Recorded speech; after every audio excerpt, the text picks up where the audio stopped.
They killed, give me Isaiah 14 and 21. They did the same thing to my people. So you said that they put millions of my people. Yes, you said that. Should a murderer go to jail for murdering? Absolutely. Should a thief go to jail when he steals? Absolutely. Should a robber pay back the money he robbed? Absolutely. So why shouldn't the white man pay for what he did? That's right. One day you'll see just how it feels. Payback is a dog. Payback is a dog. Payback is a dog. Payback is a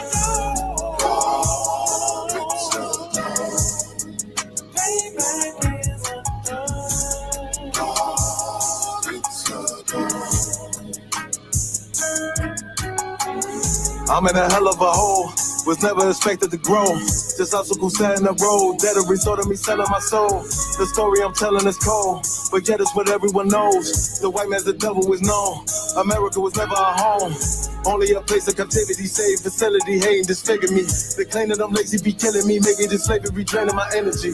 400 years and counting, the trail of my tears is countless. The fact that I'm here is astounding, but I can't wait till this shit is surrounded. Ready to tangle my king and the angel, be ready to rap. Cracking the sky, nuclear missiles are making it official. I'm capturing every cracker surviving. Put them all in chains where they need to be, slavery for me. And let the whole world see the rhythm in the cages. Safer in the streets, put the dog on a leash, get resolved for the beast. 144, get the ruler show, we could all be at peace. As soon as the trumpets are sound, your kingdom we busting it down. The only way justice is found, the time for your judgment is now. You'll see just how it feels. Payback is a dog. Payback is a dog.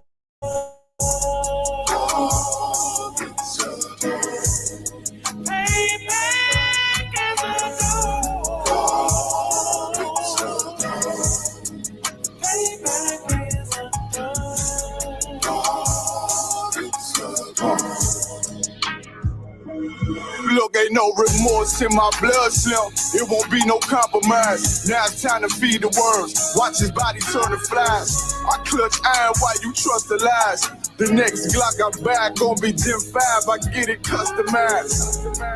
And sending shots off like farewell. Praying payback come back around like a carousel. Still remember your Honda's words ringing in my head like bells. Said you in his body, you fit a Lord, fuck the cocktail. Triangle choke, apply pressure to the game like I did Vondale. Payback's a bitch in a dress, she a bombshell. Revenge is served cold, I just hope they make an oxtail. Glock fresh out the box, I swear it got that new car smell. Made myself a target in a world of mad shooters. Was designed fire for our babies to pass through in the day of our king's reign. I'll be overzealous. They bought my jealous, I bought brand new parabellums. You'll see just how it feels. Payback is a dog. Payback is a dog.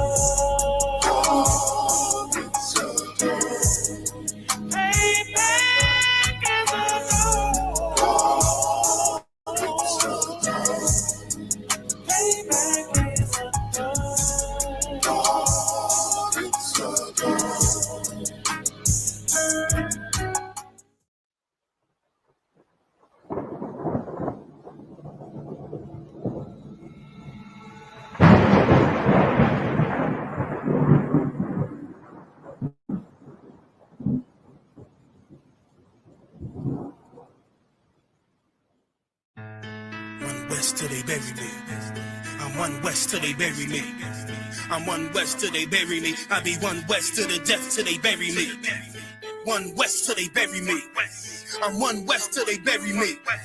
I'm one West till they bury me. I be one West to the death till they bury me. I be one West to the death till they bury me. They ain't scaring me. Rip the soul out of Pharisee. Speaking heresy and get you fucked up apparently. It's like they daring me. I said chill, they ain't hearing me. They ain't listening. Every bar nitroglycerin. Hit your heart, bring it back to start, make you live again. Getting dividends, so we start getting ignorant. I be on that soldier shit. I told you shit phenomenal. Nobody a domino. So what you suckers trying to do? Rhyming comical, guess it's funny until I'm bombing you. Bring apocalypse to them pussy niggas that's popping shit. Team of all stars, I coach them up like I'm Popovich. Fuck the politics and the lobbyists and apologists. They vagina, so we go check them like gynecologists. It's kinda obvious how the situation is ominous. The way I vomit this and regurgitate for the audience. They start applauding this cause the competition is fraudulent. From the era where niggas smoke you up like a parliament. The flow been stupid, shit has gotten retarded since all the dominance. One West rising to prominent. Cause I be one West to the death till they bury me. I'm one West till they bury me. I be one West to the death till they bury me. I'm one West till they bury me. I be one West to the death till they bury me. I'm one West till they bury me. I be one West to the death till they bury me. I'm one West till they bury me. They want a nigga quiet, mute my maneuvers, but I ride like I got group time for Uber. Rhymes hard like they've been viewed by Medusa. 9 milli Luger, 17 in the Ruger. Only need a few to sit up in your medulla.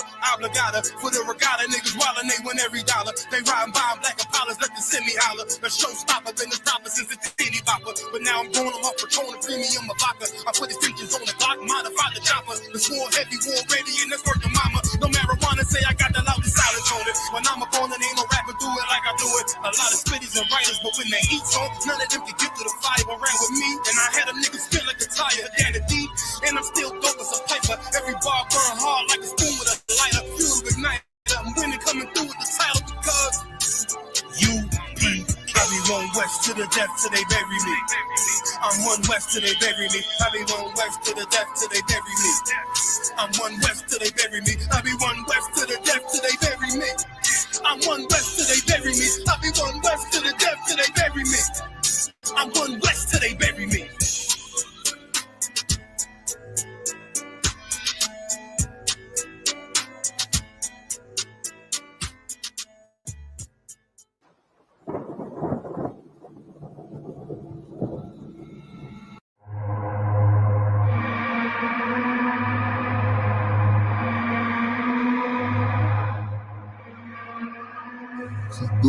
What's the heat? ODing on the beat, Narcan flow. We outside. We outside with it. That temperature's getting hot, we take it outside. You run your mouth up in this club, we take it outside. I got my killers with me, you won't make it outside. Outside, cause we outside. Before the COVID had the mess and we was outside. The Glock loaded, extra mag and it's outside. There's one West for that bag and we outside. We outside. I got the world in the palm of my hand. One West, you stretch, do it live on the gram. Had a whole world viewing. Click and subscribe. Had them niggas off the block, tell them shooters they want a job. I just put them on the payroll. When I get control them, I just mold them like they Play-Doh. Soldiers giving Halo, trying to get up at them pesos. 40 cows sing you out of space, Jeff Bezos. And Jeff Bezos, me, you all boxed up. All cause my delivery, I be on that prime shit. Take you time to get with me. Got me like Vladimir, treat you like the Ukraine. Raid your little city, now you voting like Usain. Scope costs more than the rifle. I got new aim, fresh kick, spit with the blick. Not my shoe game. Used to have a dirty 30 tied to a shoestring. Now I got the Ruger 5.7, that's my boot thing. That temperature's getting hot, we take it outside. You run your mouth up in this club, we take it outside. I got my killers with me, you won't make it outside. Outside, cause we outside. Before the COVID had the mess and we was outside. The Glock loaded, extra mag and it's outside. There's one West for that bag and we outside. We outside. That temperature's getting hot, we take it outside. You run your mouth up in this club, we take it outside. I got my killers with me, you won't make it outside. Outside, cause we outside. Before the COVID had the mess and we was outside. The Glock loaded, extra mag and it's outside. There's one west for that bag and we outside. We outside. I don't talk hardly. Be there when you call me. Send them Philly clippers at your head like a Baldy. Chopper get to run down your block like a Harley. No, this ain't a big hog. This the big dog. In your city, swinging through the jungle like it's pitfall. In the water wading, marching to my cadence. Big bursts of thunder in my hands like I'm reading. Shitty little combat sounds, but I ain't playing. Look 'em in the eye before the war like a weigh-in. I'm up in the AM, politicking movements with that Draco from the vid because it's proven. Waiting on my brother how to bid, he ain't do shit. That's how life go. Win some, you lose. Seen a little nigga beat a big nigga out his shoes. Seen that nigga come back, pull up with a gun strap, rob everybody outside, told him run that. We outside. That temperature's getting how we take it outside. You run your mouth up in the club, we take it outside. I got my killers with me, you won't make it outside. Outside, outside, yeah, we outside. Before the COVID had the mask and we was outside. My Glock loaded at the mag and it's outside. It's one west for that bag and we outside.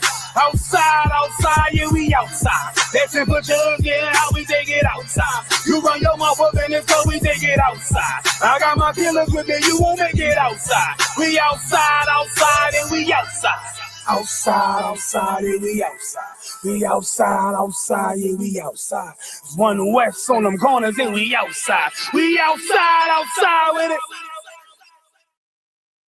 Backstage. Yeah, nigga. Fake ass nigga. You ain't no Israelite, but you a gospelite, bitch. Fuck you talking about? If that nigga won't walk, bitch, we ready. It ain't hard to find us. Hawk, I keep that stick locked, loaded, but he'll fade you line up. Young nigga named the Slayer. What you think? Well, you be done to try. Soft coast shit, we bought it. UPK, you solid. Little bitch think I'm crazy, think I'm playing like bitch, I ain't the one. Warfare every day, so who is you, bitch? I don't need your love. Killers right round the way. What you think? I love this brotherhood. Hood. More than you, bitch. Sharp on shit, I'm body. UPK too solid. Fuck nigga don't want war. It ain't enough clips in your army. All the bitches wanna take my piece. All the hoes wanna take my piece. All the nigga wanna take my piece. No, I can't let a dog take it from me. I can't let a dog take it from me.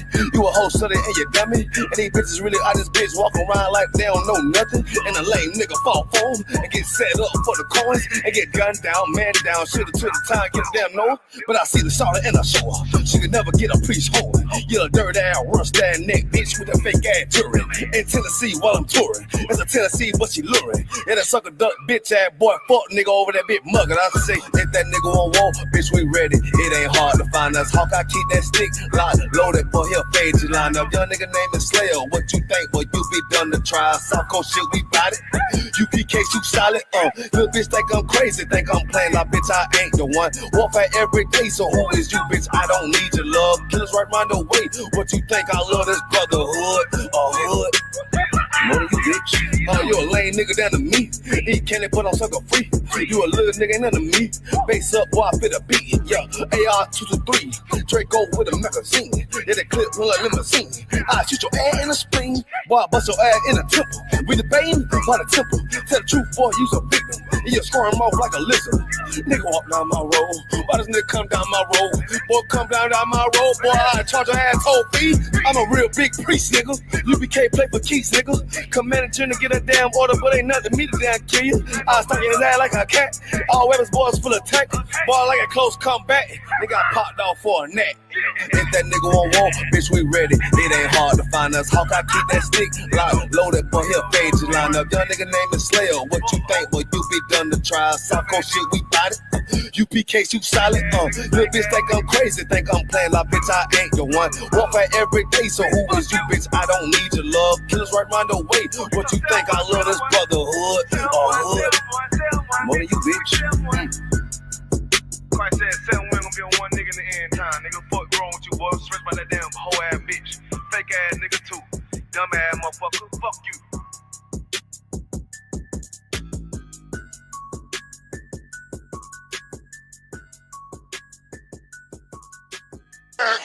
Gangster about that. You know what I think I know, Mayab? I think the only real gangsters left are Commanding General Yohannes. That's right. I think we're the last gangsters on earth. Gotta watch that. We got 5 women. We're always in a nightclub all the time. We're with the brothers. We're drinking liquor, and people are terrified of us. Yeah. I think we're the last gangsters. Yeah, right. I think there are no gangsters, Yeah, right. but the Israelite school of Don't miss out on the opportunity for a quality leather jacket. Yatazar Pale X Diverse City is introducing their Real Nigga University Letterman jacket. Don't be the only one without one. Order yours today. www.diversitymall.com. Oh yeah, and they take Afterpay. So get yours today. But now check it out. You got the 1969 on that side. Look at that. Look at that One West emblem on that side right there. Look at that. Look at that. Look at that. That's real ice drip. Like real leather drip. You got the back.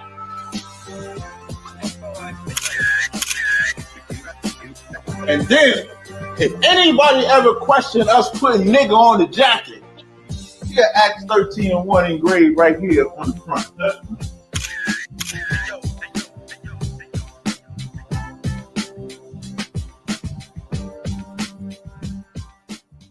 Yashala means prince with power. That's all it means. A prince with power. Why do you think you act like princes, man? A prince is royalty, man. Even our destroyed state in America, we still act like royalty. Right. Those who rock gold chains, gold earrings, gold fronts, man. That's all Southern people that's royal. A royal heritage, a royal bloodline. That's who we are naturally. We just don't know it.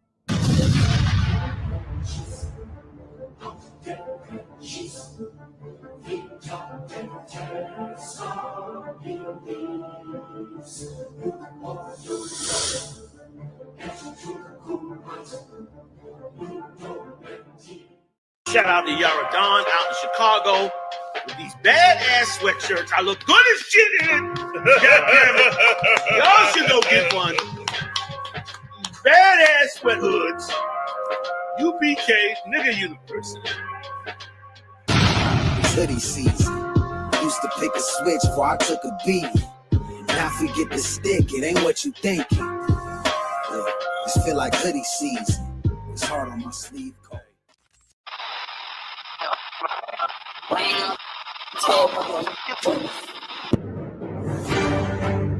He's the man that came up with the term African American. Right. We from now on we call African American. But now somebody run up on you and say we should leave this place. You turn to them and say, where we gonna go? Right.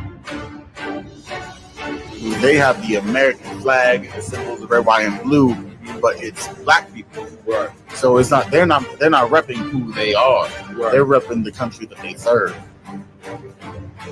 These leaders that don't care about their community, you know what I'm saying, that always, you know what I'm saying, just focusing on winning gold medals and championships and different things of that nature, and have no thought to the Black, Hispanic, and Native Indian community. It's gonna come back at home. Enough for hearing that happened in Tulsa, Oklahoma, Rosewood, even Emmett Till was somewhat similar. It's like once something happens to a white woman, that's the justification to kill all niggas. At the same city, at the same time as the Klansmen, the Purple Boys had a mass march on the other in downtown, but blocks away, and did not cross paths with that. Real Nigga University in 5, 4, 3, 2, 1.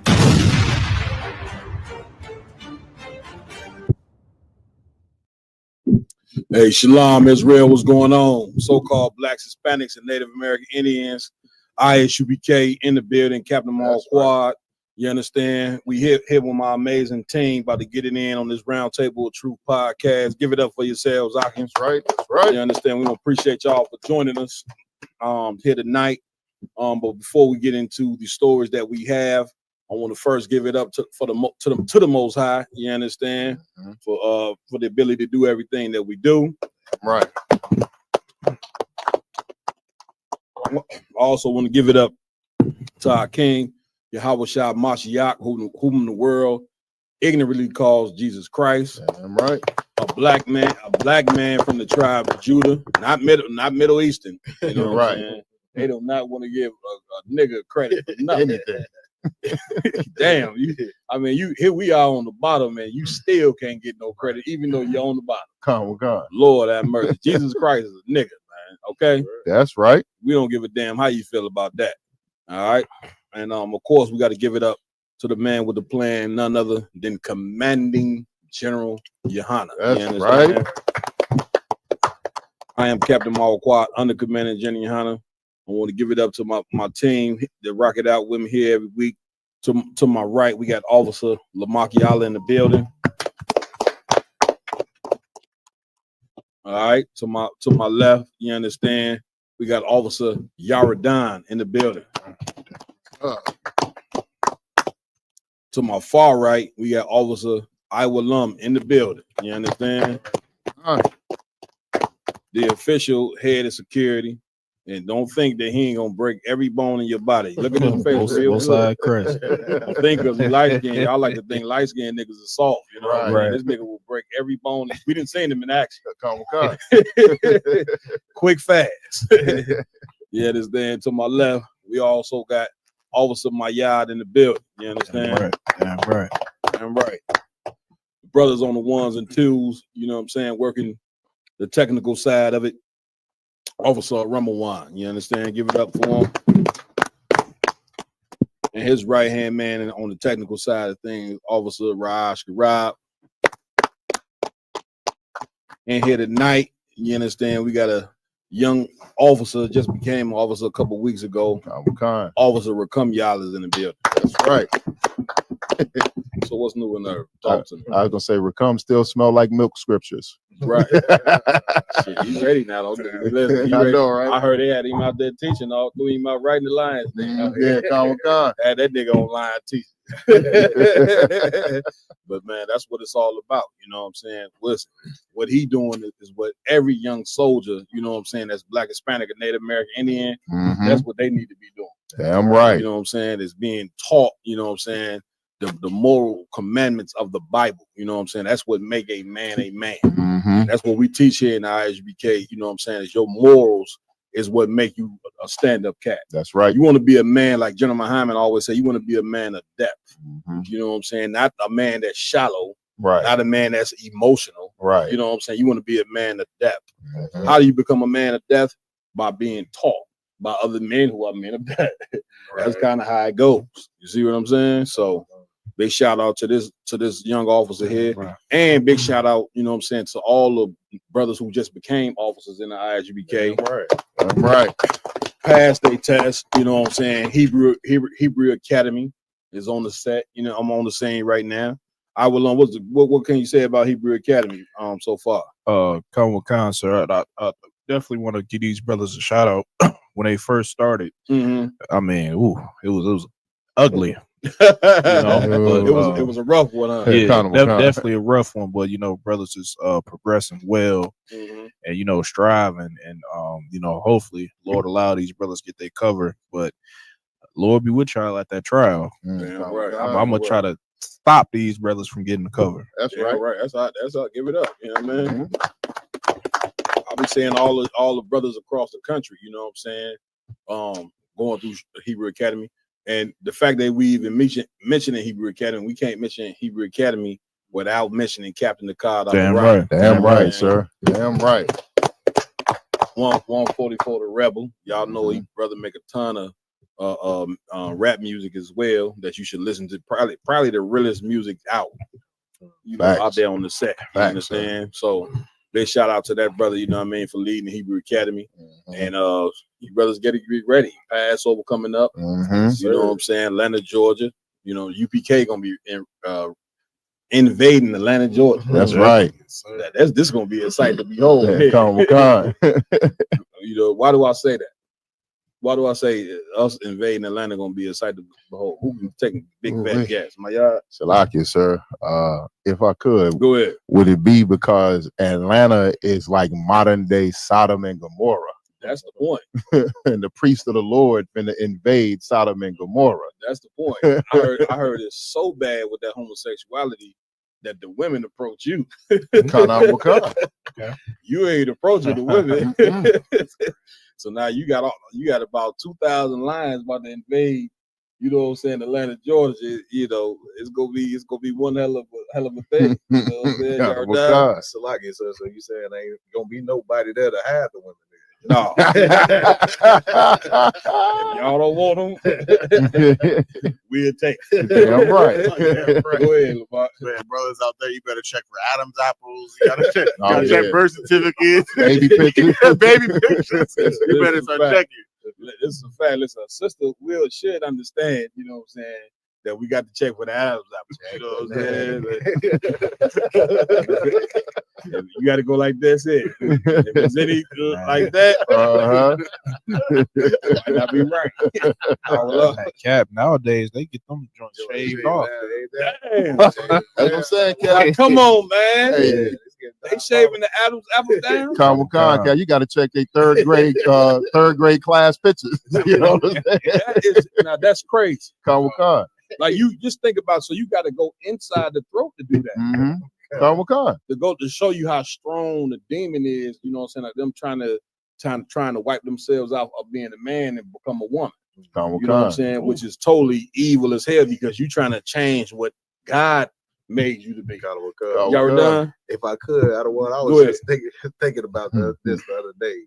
I never heard nobody even speak on this. Go ahead. But Dwayne Wade, could you imagine what his younger daughter gonna go through when she tell people that she Dwayne Wade daughter? Oh yeah, good the night. Real daughter though. Right.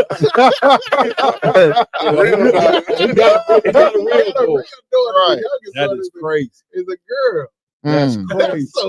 Damn. They gonna say, who your father? Who your father? They gonna be like, I'm good to go. Right. They gonna get a mix up.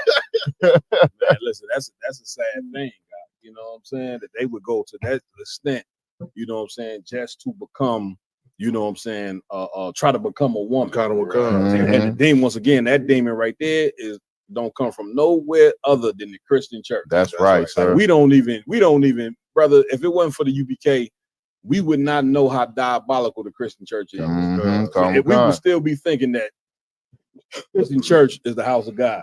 And that these cats are men of God, the preachers is men of God. When these people are the most vile people on the face of the earth. They Christian pastors and Christian people who go to church every Sunday, they more vile than people who don't go to church. Facts. You know what I'm saying? You understand what I'm saying? And they doing more molestation, you know what I'm saying, than the law allows. And because of it, you know what I'm saying, our young boys and young girls grow up to where they don't even want to be the sex that God made them to be. You know what I'm saying? And this got to stop. Hey, Captain, to show you how diabolical it is and how much confusion that lifestyle is. You know what I'm saying? I took my rib to a prenatal appointment. Okay. You know what I'm saying? And while we sitting in the waiting room, waiting on the doctor, I saw the lesbian homie up in the waiting room waiting on the doctor for her prenatal appointment. Lesbian homie. They got this thing now about dudes want to sleep with the butch. Okay. Right. And so they call that the lesbian homie. Gotcha. You know what I'm saying? Gotcha. So yeah, I saw the lesbian homie in there with her dreads and her pants sagging and her starter jacket on, looking just like one of the fellas. Yeah. Going up in there to get her ultrasound. Well, the thing of it is with the whole lesbian, they trying to take on the characteristics of a man, which is of course diabolical and evil as hell. But you got a lot of women taking on that masculine vibe who look feminine. You get my point? They look straight up feminine, but shit, they in the house, running the house like they the man. And that ain't how the Lord, you know what I'm saying, wanted to be. The Lord, you need balance. You know what I'm saying, when it come to relationships. Right. You understand? Right. And of course, a woman ruling over a house, you know what I'm saying, is just bad for the children because they not learning the role that they should be. Once again, we got to separate from America. That's right. We have to separate from this society the way that white people think and the laws and they policies and all the different things they come up with that make us think like we think we got to take it and throw it away in the garbage can. Damn right, You know what I'm sir. saying? So that's that.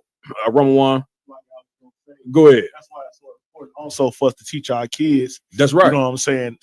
On this, gaudy Valentine's Day or whatever they want to call it, what true love is, and when it comes to the Bible. And I'm talking about, of course, Blacks, Hispanics, and Native American Indians, because our kids or even some of the adults, they go to work and they see, men with men, or men bringing flowers to men bringing presents, and women bringing presents to women, and they feel like that love has a actual, it means I gave somebody a gift or something like that. Yeah. Where, in our kids' mind, and some of our adults' mind who got kid minds too, they feel like that they doing something on this day, when really the only love that you ever can have is following the law, statutes, and commandments and raising your family the right way. Damn right. That's right. Damn right. Where we going first, Lamont? Come on. So first up, we're gonna go to a R&B so-called legend, Chili from TLC. You know what I'm saying? She talking, of course she's a so-called black woman in the eyes of society. Yeah, but now she a heathen. She a heathen. Where is she? I believe she East Indian. Yeah, just looking at her, you can see it. Oh, father. She's saying something wicked that black women should do. Okay. So we're gonna go into it. IG gonna read it. Let's do it. Come on. 90s R&B legend Chili TLC criticized for telling black women it's time to consider dating outside your race. Now y'all get me right on TLC. Just in my opinion, they may be the most vile singing group in the history of black women. In my opinion, would y'all agree on that? A lot of their songs, you know what I'm saying, wasn't about them coming together, you know what I'm saying, in harmony with a black man. You know what I'm saying? It was no scrubs and Creep. Paper, Creep was about creeping around on your man. Creep, being a whore, they just from my remembrance, you know what I mean. A lot of the songs that they came up with was pretty vile. And what they was in the 90s, right? Just go to show you that a lot of these records execs and companies, they the ones that got to sign off on the music that get released. So we went through generations of music. Now listen to me good. We went through generations of music that destroyed our mind. We ain't even talking about the oppression, that the other forms of oppression that we're dealing with, but just the music. You want to see how sick black people are? Go turn on WGC. For Chicago is WGCI, but in your city, go to your turn on your radio station in the morning and just listen to the top 10 songs about what they singing and rapping about on the top 10, and you will be able to examine how sick we are in the mind. You know what I'm saying? These sisters here, you know what I'm saying, TLC, man, they made a bunch of vile music in my opinion. You know what I mean? Just to give people a backdrop on this broad head. You understand? Go ahead. Go ahead, Ramon. And I believe she was messing with Usher too, just to put it together. Usher kind of vowed himself on some of the things he do. So yeah, Usher real vile. You know what I'm saying? Usher vile because it's what he's doing as of late. Right. Popular singer, but he's purposely giving roses and candies and rubbing up on women that he know got another man. Right. You see what I'm saying? Here's a problem. If he do that to the wrong man, Usher gonna get what we would call a knuckle sandwich. You see what I'm saying? First of all, as just myself as a man, I wouldn't be taking my woman to no Usher concert. Right. But let's just say, happen to say, I see Usher with my woman walking through an airport or some of that nature, and he just so happened to be walking through and decided he want to rub up on my woman like he did Alicia Keys. You know what I'm saying? Or pull something. He be pouring stuff in women's mouths, all types of. Just say he so happened to do that. Uncle Usher gonna get his ass whooped that day. Damn right, sir. Listen, only thing gonna save him if he got scared. But other than that, Usher, you know what I'm saying, he would get that righteous ass. There's such thing as a righteous ass whooping. All ass whoopings ain't bad. Some ass whoopings you receive because you need it. Right. You get my point? So I just wanted to say that. Where we at? Come on. It's time to consider dating outside your race. Mm-hmm. I want for women, especially black women, to not be so close-minded when it comes to love. It's time to consider dating outside your race. Chili, who identifies as mixed, said, God made all of us, and you may not find your husband because you're trying to stick to one group. Now here's the problem. Now, she mentioned God, which goes to show you, I will that there's many different gods on the earth, right? And she said, you know, once she mentioned God and then mentioned that, you know, it's okay for you to go ahead and date somebody from another race. Got bad news for you. You know what I'm saying? You go in that Bible, God is against interracial dating. Right. So the God that she's mentioning, it ain't the one in that Bible. That's right. That's why after a while you're gonna see that this Bible gonna become a problem. You know what I'm saying? Because of you brothers in the ISUPK. Yeah, I'm right. Because we bringing out y'all laugh. I'm dead serious. It's gonna become a book that's like outlawed because of the truth that's in it that we exposing every day. The Lord ain't never said interracial dating was okay in the Bible. If it was, show it to them. Show it to them. King Solomon lost the kingdom of Israel because he dated women from other races. Right. Did he not? Y'all get me right on that. Right. That was the reason that he lost the kingdom. You understand? And going the whole route, what she's saying is telling black women to do that. It's so evil. I mean, goddamn. We already having issues, you know, with as couples that we gotta sort out. But now you're gonna go turn to your oppressor. I would assume that who she with is a white man. Right. You understand? There you go. Yeah. You see what I'm saying? Like so now it's really what it is a cop out. You know what I'm saying? Y'all can chime in when y'all want. Run one. So lucky, if I may go ahead. The saddest part about it is you never hear, you know, a white woman say the things that you hear you know, our people saying. Right. You never hear them. You never hear a white woman say, "Go get y'all a black man." I mean, they do it on the low. Yeah. But you never hear it out loud. You never hear it, you know, vulgarly, like in media, nothing like that. Yeah. It's only people who so-called claim to be us or whatever, or our people that does that. And it just make us look so ignorant and make us look so stupid as far as the way we think. Because everybody else want to be in their own race. That's it. Us, we feel like the only way to get out of oppression is to be with the oppressor. When they ain't gonna do nothing but oppress you in the house. Now you a house nigga. What's so heavy about what the brother's saying is that, you know, our people who is so destroyed that it's not, and I know this is a heathen speaking, but she's speaking as if she's a black woman. That's for sure. So, and black women look at her like she's a black woman. But our people are so destroyed that they can't just be wicked on their own accord. They got to justify themselves, and they got to try to promote their lifestyle to somebody else. You know what I'm saying? They can't just, in this case, they say, I'm not gonna follow what the Lord say. Yeah, right. I gotta teach everybody else to do it. Damn right. I do. That's right. Damn right. You know what I'm saying? Like it is utterly ridiculous. Once again, it's a cop out. It's telling black women, give up on your man. Right. And same thing with on the flip side. You know what I'm saying? Black men dating white women. It's a cop out. That's right. Like I don't know if we got an opportunity to touch on it. The running back for the Eagles, Saquon Barkley. You know what I'm saying? Kissing that white nasty dog. He got all in the mouth. You know what I'm saying? That's like going to kiss your golden retriever. For black people, I ain't gonna even say because y'all don't get golden retrievers. A pit bull. Right. That's like you tongue kissing your pit bull. That blue eye. Yeah. Blue eye red nose. You get my boy? And then it come out that she back in her past, she was calling black people's niggas like something you could not believe. And what you think? She don't look at Saquon Barkley as a nigga? Right. Like you black people, you so dumb because you've been conquered. Anytime you go get with a white person, you are the concubine, you dumb ass. Right. That's where the word concubine come from, because you've been conquered as a people. So as a man, you going to get with a white woman, you're her concubine. Right. You understand? Because you've been conquered as a people. And so now we're gonna turn our back on our brothers and sisters.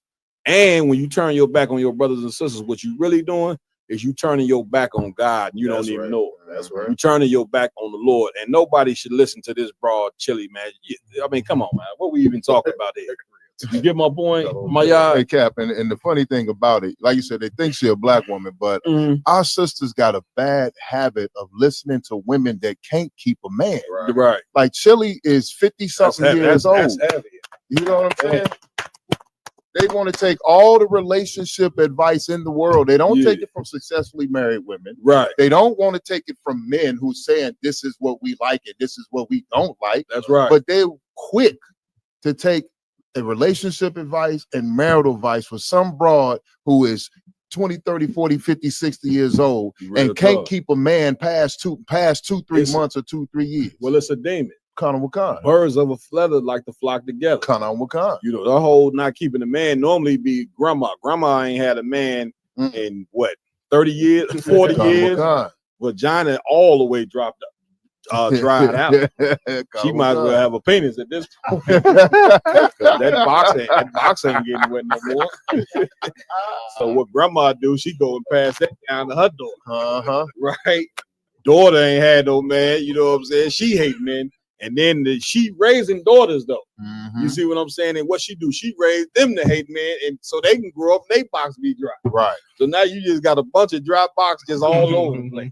And the Lord did not give you that vagina to be dry, black woman. Right. He gave you that to be put to use. Damn right. Did he not? You understand? That box supposed to be getting to use, make babies, and be making love to your man every goddamn night, not be sitting up hating black men and being a goddamn demon. Right. Damn. Lamar. Oh God, and to go and not only to go into that, like we are all black women going to these other nation men, especially white men. It's the same thing as being euthanized. My point, because our numbers are dwindling down by our own race because of them going and making babies with all these oppressive babies. Damn Or right. all these Chinese and Japanese or African babies. Right. Like our numbers are decreasing not only because of Planned Parenthood. Let me tell but you. on top of that, go ahead. Go ahead. No, what you saying so heavy, I be having to damn to cut you. Oh, damn. So well, like Planned Parenthood isn't the only reason we losing out on children. It's because black women want to go run to these other races and give birth to they babies. And call them mixed. Once you start calling them mixed, you just lost. But here's the thing. She could not go in another country and say what she's saying without getting her head chopped off. Kana Wakan. She couldn't go in these Arab countries and be telling Arab women that they should marry another race. Right. She couldn't go do that amongst Africans.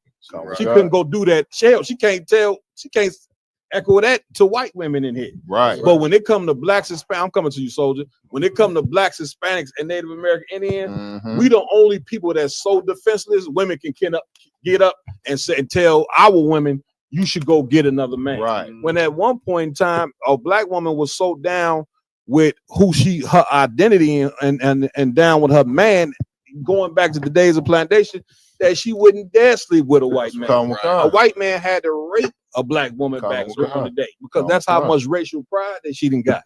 But because we've been in America for so long, far too long, it goes to show you that we've never been free. And it goes to show you that this whole melting pot about us coming together with white people is a big mistake. That's right. You understand? And that in order to truly get free, you got to have your own land where you can have your own government and you can be away from white people, man. And then once you get away from black people, you'll learn what it is to learn your own. Right. But as long as we living amongst these devils, they're going to forever put stuff like this out in the air to continue to destroy black men and black women's relationships.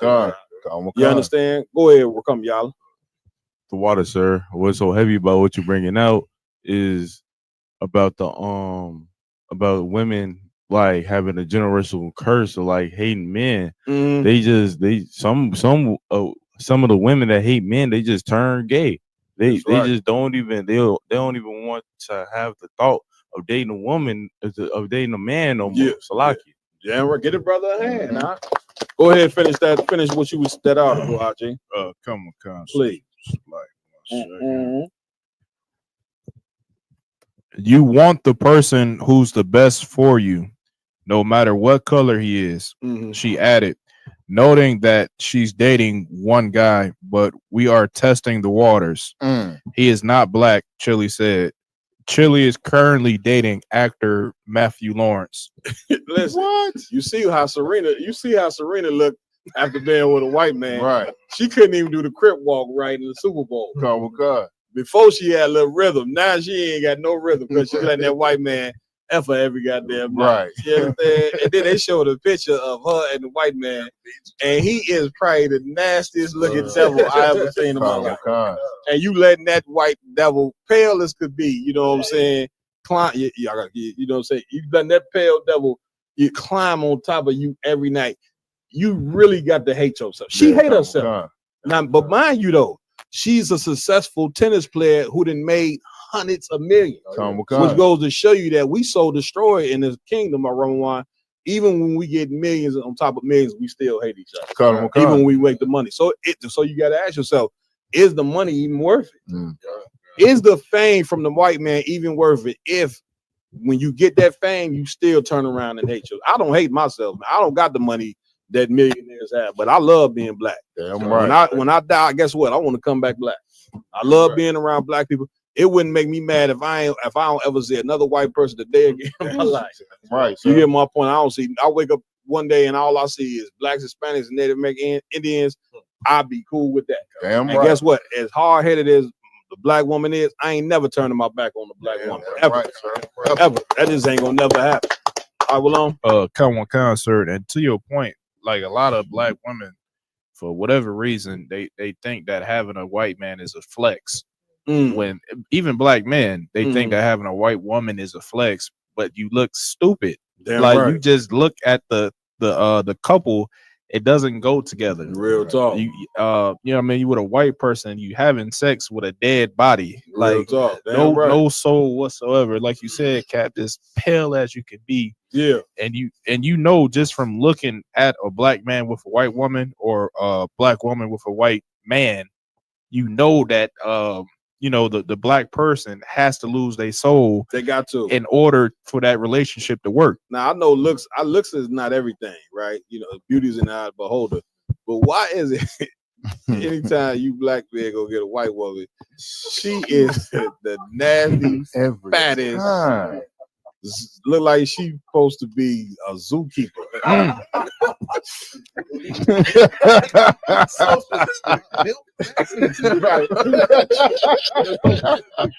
Because that's all I ever seen was white, big fat white girls be zookeepers.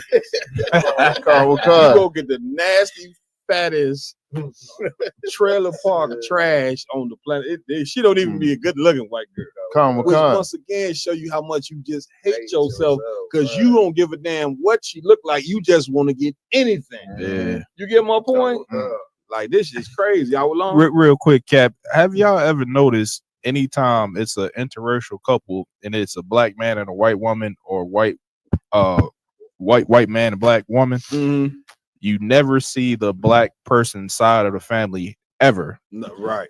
Never. Real If talk. it's a black man with a white woman, you always see the white woman's family at the family gatherings, everything, but you never see the black family. Real talk. It's like they vanished. Real talk.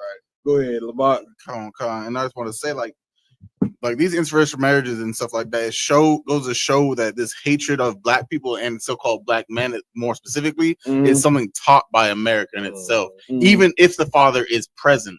Why? Because Serena Williams and Venus Williams' father was actually in their lives and guided them through their entire lifespan and helped them become who they were today, famous and tennis players and all that. And he taught them not to go and be with white men, whatever the case may be. And even though they still disobeyed their fathers, it goes to show that they respect America and America's freedoms to love or whatever the case, rather than honoring your father. That's why get a Gillimark hand, which is why in order to be truly free black people, I know it just seems totally oblivious. It seems like something that just cannot happen. We have to have our own nation one day. Damn We right. have to be separate from white people. It's just something that's got to happen. And for those of you who know the story about when the Israelites was in Egypt and Moses kept going to Pharaoh, when he went to him, the first thing that he kept telling them is, let my people go. God wants you to let, because God knows something that you don't know. In order to be truly free, you got to be physically separate from the nation that's oppressing you. That's why it was the Lord split the Red Sea and the Israelites walked out of Egypt and then they walked through the wilderness 40 years till they headed to their own nation, because you got to have your own nation. And the problem is that black people don't. Not only do we not have our own nation, ain't no nation for us to go run to. Right. Now, a lot of you ton of Negroes that went and ran to Africa, and the Africans decided to tell you they ain't your people. Right. And if you went there in mass number, guess what? They'll be finding ways to round all the Negroes up and sell you right back to the white man. You understand? Because you are not their people. I know this is what you've been taught in school, but once again, you've been educated by your oppressor. Africans sold Israelites into slavery. So even trying to go back to Africa, that ain't gonna work. Europe, that ain't gonna work. Who are you? Your identity, you know what I'm saying? You don't know it. And that's our biggest problem right there, is we've been stripped of our identity, and we totally clueless. Aroma one. That's so heavy.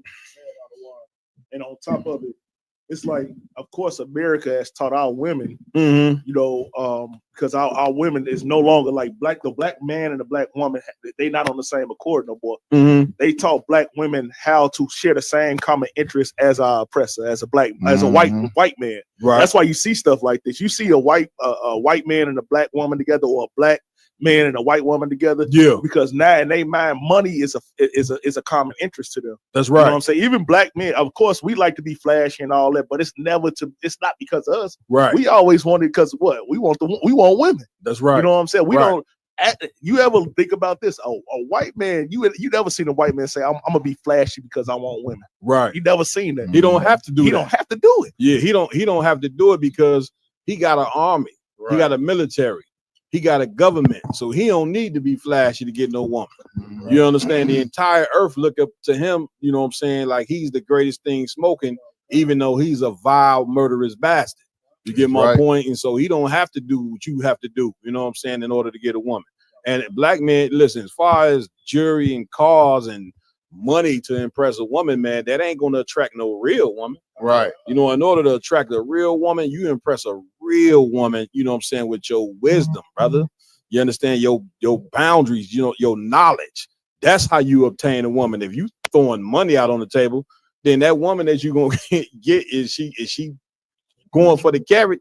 She ain't got no character. And if you get a woman that ain't got no character, then guess what? You're gonna learn the hard way of what happens when a man chooses the wrong woman. You're gonna feel the pain. You know, scripture saying, the Bible says, I find more bitter than death the woman whose hands is snares and trap. You pick a wrong woman, brother, it's like putting your shoe in some dog shit. You know what I'm saying? You're gonna be jammed up. Welcome, y'all. Salaki, sir, if I could, what's so heavy about what you saying in general is the white man don't even gotta try to get flashy. They already came out the womb with a 730 credit score. Damn right. Damn. Get it right. Already there, sir. Damn right. Doc. You know what I'm saying? Listen, it's extra heavy, man. It's something, you know what I mean, that of course that should not happen. And another spiritual dimension behind it. The white man gonna push for it to happen too. He does it through media. If you see a lot of these commercials nowadays and advertisements, they got a white man and a black woman. You know what I'm saying? All through it, right? All that is to convince women to do that. You know what I'm saying? And nobody stands up against that but the brothers in the ISUBK. The problem is when a black woman does that, and if you teach black women to do this, now they're gonna end up carrying, whose seed are they carrying? You know, they carrying the white man's seed, and if they carrying the white man's seed and not carrying the black man's seed, then eventually black people will be wiped out. There's a war going on, you know what I'm saying, that we ain't paying attention to. We so worried about what's going on with Big Meech and 50 Cent. Right. You see what I'm saying? And worried about Kendrick Lamar and Drake, which we gonna touch on tonight to show you, you know what I'm saying, the spiritual dimension behind those things as well. But listen, you got to be focused on the real war that's going on out here that you're not seeing. It's more serious things than that. That's right. You see what I'm saying? So I think we didn't touch on this enough. What's next? You actually walked us right up into the point. Come on. So next up, we're gonna go into the 50 Cent, Big Meech, and Rick Ross story. Come on with it. IG. Come. This is Atlanta Black Star. Well, there goes the BMF show. Drama unfolds as 50 Cent goes after former drug lord Big Meech. accuses him of being a rat after linking up with rival Rick Ross. Now, get me right on this if I could. Every time y'all like, I get a water. Oh, God, sir. Get me right on this if I could. What was the initial beef with Rick Ross and 50 Cent? What was the initial beef? They've been beefing for about 10 years now. You ever done? So when Rick Ross kind of linked up with Puffy, you know what I'm saying? I think this has something to do with the beginning of their beef. Okay. Rick Ross was running with Puffy, and at the time, Puffy and 50 Cent was having a back and forth, but of course, Puffy ain't a rapper. Right. You know what I'm saying? Right. So Diddy kind of like put the battery in his back, probably sent him at him, and he said something about 50, you know what I'm saying, around that time. So I don't know if you remember, you know what I'm saying? The Water War. What he said something about 50 Cent when his baby mother house had burned down. They kind of started that beef, and it never ended. You know, Some self. Come will come. So, and also, Cap, Go ahead, man. I do believe Rick Ross had made a comment. You're like 50. You know what I'm saying? Rick came in the time when 50 was in full battle mode. Like anyone that came near Ja Rule or anyone he considered an enemy, he went after him. Mm-hmm. And I can't remember correctly, but Ross made some type of comment about 50 being a snitch. Mm-hmm. So 50 went after his career, like, how you gonna call me a snitch, but you a CO? Like Rick Ross was a corrections officer. Right. So he like, how you coming Officer out? Ricky, that's what they call Officer him. Ricky, right. So how you coming out talking about, you know what I'm saying, you sell all these drugs and you know Escobar and Pablo. Ross, if I made Ross, they might got you on that one now. Now on your song, you ain't rapping about being no correction officer. Right.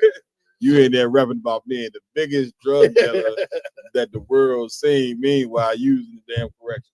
Right. Which ain't nothing wrong, you know what I'm saying? Cat working in the correctional facility or whatever the case may be as a slavery. You know, everybody got their different jobs. But you on record, you ain't talking nothing about none of that. Right. You understand? But Right. we ain't gonna get into that. Roman one, come on, So Bree. like just to add, just to go all the way back. Go ahead. It originally started with it was Fat Joe. So originally it was 50 going against 50 was on that with Fat Joe, but Rick Ross was dealing with Fat Joe. So he was telling him to stay away from Fat Joe. Right. Well, he didn't. And what ended up happening is he ended up catching the gun, catching the shots fired from it. And I actually got the actual article for it too. Oh, You know what I'm what's saying? that? Where it say 50 Ross beef. Yeah, the 50 Ross beef. It said Go 50, ahead. 50 was mad at Rick Ross for associating with Fat Joe, and MTV News reported he even warned him to stay away from Joe in 2008. In 2009, Ross came for 50 in the song Mafia Music as he referenced the house fire where 50 ex Shaniqua Tompkins lived with his son Marquise Jackson. So these cats been having an ongoing beef going all the way back to what is that? When was that written? 2008, sir. Yeah, damn, and it's 2025. How many years is that? 17 years. These cats been having this beef. Good night. You understand? Well, come y'all. Go ahead. The whole beef is older than me. That's right. Brother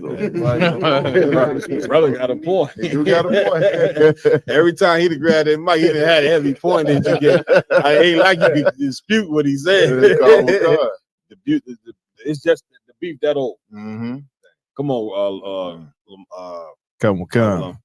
50 Cent isn't someone you want to fall out with, and now Big Meech might be learning that the hard way.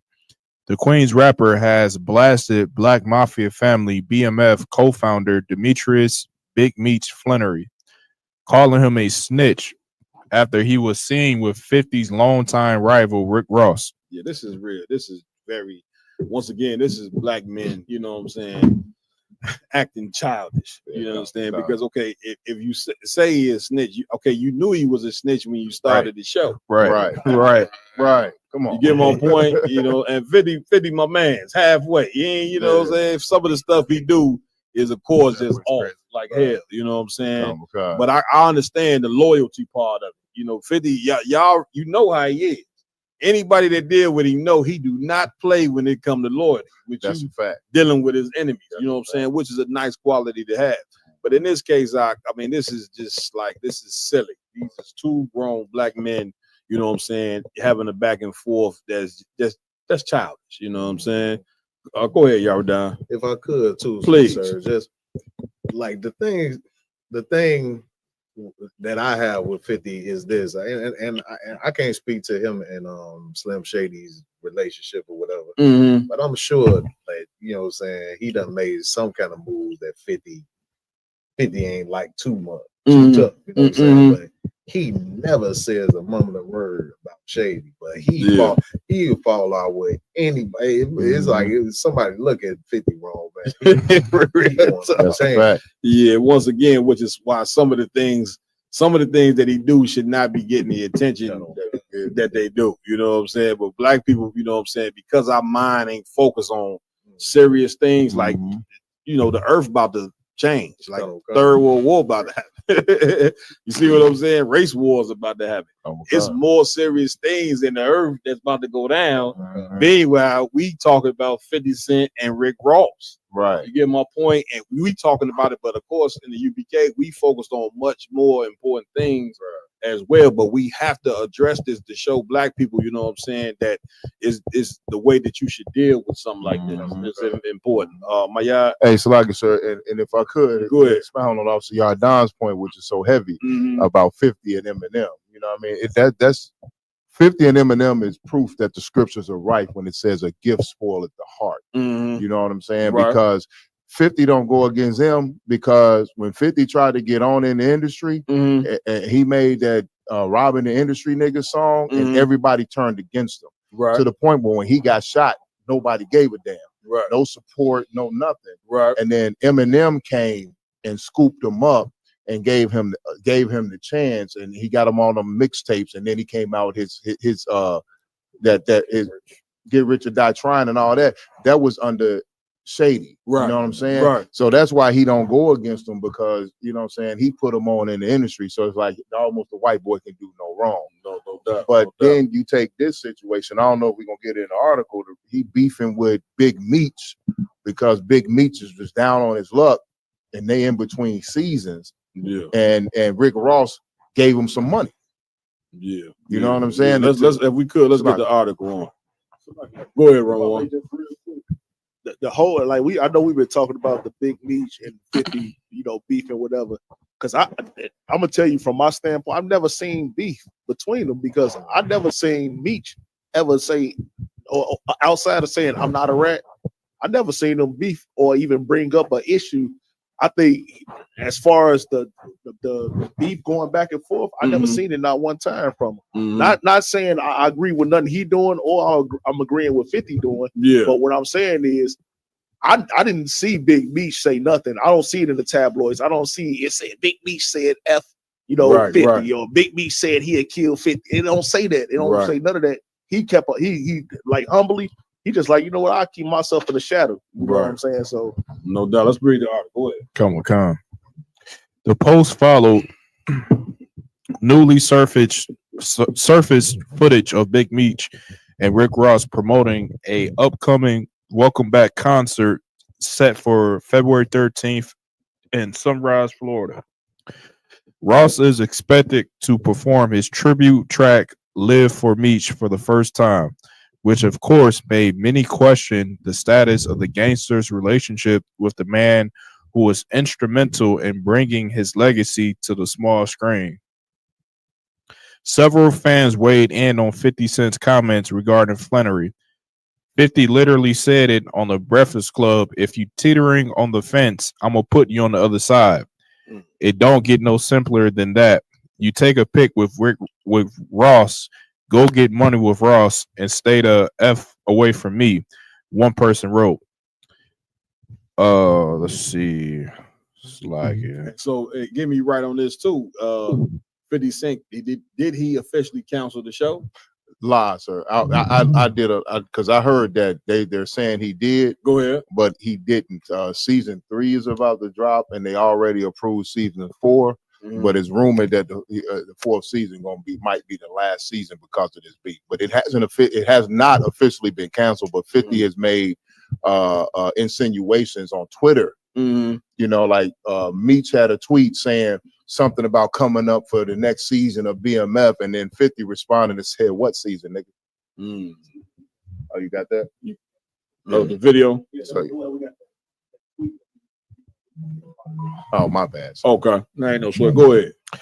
Adding fuel to the fire in a separate post, 50 Cent suggested that Meech's former assistant and BMF producer, Tammy Cohen's, had a hand in the OG's downfall, hinting at an upcoming tell-all documentary that will expose the truth behind the organization's demise. And these cats here, once again, you know, okay, one thing aspect what you got to look at is, you know, saying how much of a tragedy it is on what happens to you when you sell drugs as a black man. You know what I'm saying? Like, you know, that's what Big Meech represents. That whole selling drugs, you know what I'm saying? And is he snitching? Did the woman snitch? Whatever, you know, I ain't sure about the snitching part or whatever. But here's what you should know as a Black, Hispanic, and Native Indian man. Selling drugs, you know, here in America ain't gonna get you nowhere. That's right. You see what I'm saying? Now this cat, he got out, and the only reason why he did what he did, you know what I'm saying, with Rick Ross is because he's in poverty. Which goes to show you that selling drugs is not a way out. Making them millions off of selling drugs, this is how you gonna end up. This brother just did how many years? 20 something years, almost 30 years. He didn't gave 20 something odd, close to 30 years of his life, you know what I'm saying, in the federal penitentiary from selling drugs. Like this is the lesson that you need to take when you look at this whole situation with Big Meech. And then get out, and he basically have to go, you know what I'm saying, you don't think he knew, he didn't know that 50 and Rick Ross had beef. Right. The brother ain't had no choice, right, but to go get that money. So this is the lesson in his head. You got to look at is going that route of selling drugs. This is where you go. It leads you right to the road of poverty. Just like sports. They talk about Black people be thinking playing sports is a way out. You know what I'm saying? How many of our sports figures end up in poverty? How many of our Black singers end up in poverty? So damn near, you know what I'm saying, if you a so-called Black, Hispanic, and Native Indian man, your route in this place here is gonna end up in poverty. That's right. You know what I'm saying? That's right, sir. I belong. Kamel Khan, and to your point, Cap, I just don't understand how a person that sells another person drugs, sell a person a product that's meant to destroy you. So he sells somebody a product that destroys them so he can profit. Right. Why would you think that that same person wouldn't tell on you so he can get away? Right. Right. It's like expecting integrity from somebody who does not have integrity. Once again, we ain't calling him a snitch because from what I'm hearing, ain't his name ain't on no paperwork as far as being a snitch or whatever. That ain't for us to figure out. Right. You get my point. But what it is for us to figure out is to show you that trying to go that route, you know what I'm saying, of selling drugs, it's a one-way ticket with that. Death or the penitentiary. You understand? Y'all done? I just want to get it straight, like how many years the brother did. He got a sentence in 2008, 30 years, but he only did, you know, he got out October last year, so you know he did about let's say 14 years. 14 years. Damn, only 14? Damn. Okay. You said 2008? Oh, well, 16 years. Because he got sentenced to 30. He got sentenced to 30. So this is 25. So 3 more years would have been 20 years. So yeah, Kamel Khan, he did 16. Let's play that. So what we got? Yeah, go ahead. Kamel Khan. So we the screen is the title says Lil Meech tried to press 50 Cent after he unfollowed him on IG and said Rick Ross gave Big Meech money when he came home from his bills. The text says they just told me you unfollowed me off Instagram and now you managing Skilla Baby with Rocket when I brought him around you first when you didn't have a clue who he was. Now you mad at me when I would take the shirt off my back for you. I can't believe this, man. You act as if I'm your enemy. I've only showed you love and loyalty. But inhuman, I go through my own shit, but I never switch up on you. Fuck Rick Ross, but he gave my dad some bread so he can afford the bills to pay his bills until our next season starts. That one. Can you move the screen a little bit? There you go. This internet shit is throwing me off, man. You know me in real life. 50 cent. 50 cents. No, go back down. Go back down. Right there. 50 Cent said, where's one? Oh, 50 Cent looking at the post. What next season, little nigga? Man, listen. Yeah, and this once again, this is sad that our people, you know what I mean, have to see brothers go through this. And it shows, you know what I'm saying, that once again, this brotherhood up in the ISUBK. Damn right. You know what I'm saying? Because here you are, you got multi-millionaires. You know, these guys are fame, and this who our people have to see, right? And these brothers do not know how to fix a situation. No, they don't know how to fix a problem. Right. You know, it's 50, even him sharing the text message that the cat sent to him, coming to him some silly, even that's childish as hell. You see what I'm saying? And it's something that, you know, a man should never do. You know what I'm saying? When a brother trying to come to you sincerely, you know what I'm saying, to try to sort something out. Yeah, and which is why it's so important for, you know, this brotherhood that we got here in ISUBK. That's why we call it Real Nigga University. That's right. Because in order to be real, you gotta listen. You gotta do things the real way. Yeah, and the way that they doing it, they just ain't it. You know what I'm saying? And you know for sure, you know, y'all making Big Meech a bona fide superstar. You know what I'm saying? And I'm sure the man didn't change his life, but let's remember, you know what I'm saying, that this brother destroyed thousands and thousands of black lives from selling, you know what I'm saying, something that killed people. And now y'all ready to throw a welcome back home for the man. You know what I'm saying? Which is cool, you know what I'm saying? But of course, a brother who done those things that he done, you know what I'm saying, should have more of a humble return than talking about let's throw a goddamn concert for Big Meech. Right. And he just got mentioning, you know, Big Meech, and we glorify drug dealers. That's one of our problems. We glorify drug dealers in the Black, Hispanic, and Native Indian community, but we've seen to forget that the product that they selling, whose mamas has destroyed, whose father has destroyed. They being used as Big Meech was used as a pawn by the white man to destroy the black community. You see what I'm saying? And the result in, they left him in pop. Now where he basically got where whoever offering some money, he gonna go get it. Whether it's 50 Cent enemy or not, you know what I'm saying? He gonna go get the money. Good night. Well, we at with it. Was that it?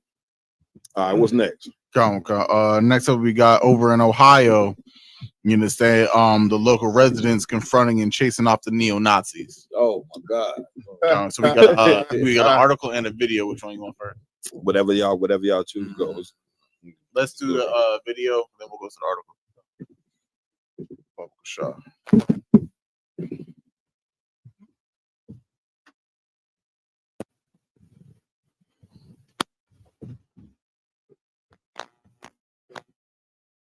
Pay property taxes, bitch. I own my Get I own my Sir, don't do it. I own my You understand why we're out here? My guys aren't going to get this 21. I didn't get down here. We can get out of here. Okay. And we might need an escort. We got a vehicle right over there. Jeep. Got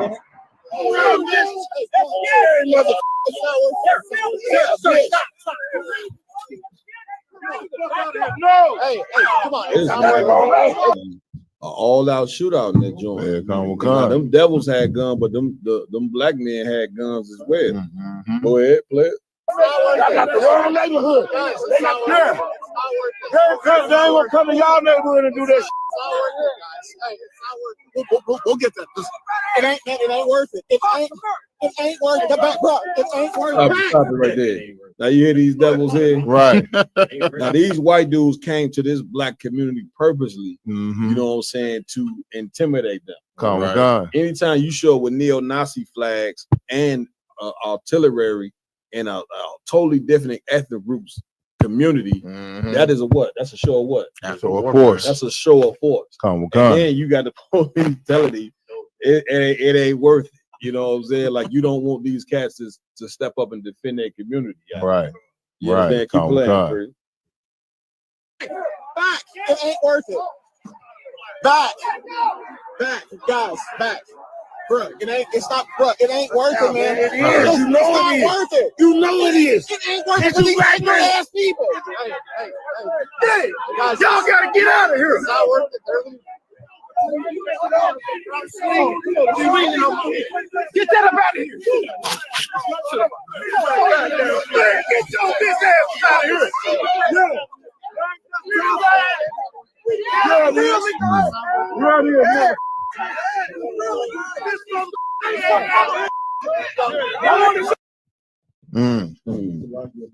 Go ahead, Ramon. What's so sad about this video is the reason the cops are saying that it ain't worth it is because they know that they gonna have to choose a side. That's the point. So I just want to leave it with that. That's it. Get it, brother. And listen, and the side that they on, it ain't the side of you black men. That's right. whose side is not on. You get my point? We got an article on this. Come on. Let's read that. All right, please. This is CNN. Residents of historic black community near Cincinnati confront white supremacist demonstrators months after neo-Nazi march. Local residents confronted and drove off neo-Nazi demonstrators waving large swastika and blazoned flags. Neo-Nazi march. Like once again, this is the influence of Trump being in office. That's right. Once again, they're getting more and more confident about, you know what I'm saying, intimidating, you know, because once again, this was a show of force and this was an act of intimidation, which is what white people have been doing for centuries. Keep reading. If I could, Go Kev, ahead, just real quick, Avalon. man, and Cap, in the video, man, them devils were some cowards. If you heard the devil in the video, he said, yeah, we're gonna need a police escort. We got a vehicle over there. They say Jake and them coming like, man, let's get the hell out of this job. Go ahead, Avalon. Slag you.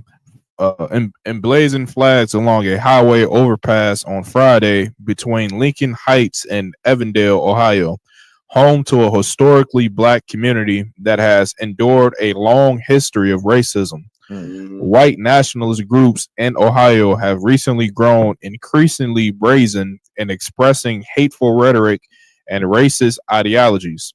Because this, once again, this is not their first time doing it. Come right? on. You know what I'm saying? They've been doing this, you know what I'm saying, I want to say for the past year, where they show up with these neo-Nazi flags and to try to intimidate people. Maya? Actually, sir, they've been doing this since Trump's first term. Because couple years ago, they did it in Markham, not too far from a Rummerwine crib. Right. You know what I'm saying? That's right. So since Trump's first term, every year or every 2 years, you know what I'm saying? It ain't really no rhyme or reason to how they do it. But ever since Trump's first term, Cap, the Blood Tribe, the Proud Boys, all these different, they got all these different names. They have been staging their little, even the Klan, they've been staging mass marches through cities that have high black population. Now, what they're not used to, is brothers doing that. They're not used to brothers standing up. They're not used to brothers coming out there and confronting them. You know what I'm saying? This is the first time in the last 8 years that they've been confronted while doing these marches. So you mean to tell me black men moving away from "We shall overcome"? Right. They moving away from that. They moving away from Martin Luther King's dream. They was ready to whoop some ass out there. I want to thank the Venezuelan migrants, Cap, because it was that video early last year. where the cops was trying to rough up one of the migrants, and the migrants jumped the cops and freed the brother. You know what I mean? I think that kind of emboldened a lot of people. You know what I'm saying? That we ain't got to sit back and just take whatever they throw at us. Man, well, listen, I want to give the brothers a hand. I want to applaud these brothers' bravery. Damn right. You know what I'm saying? Because guess what?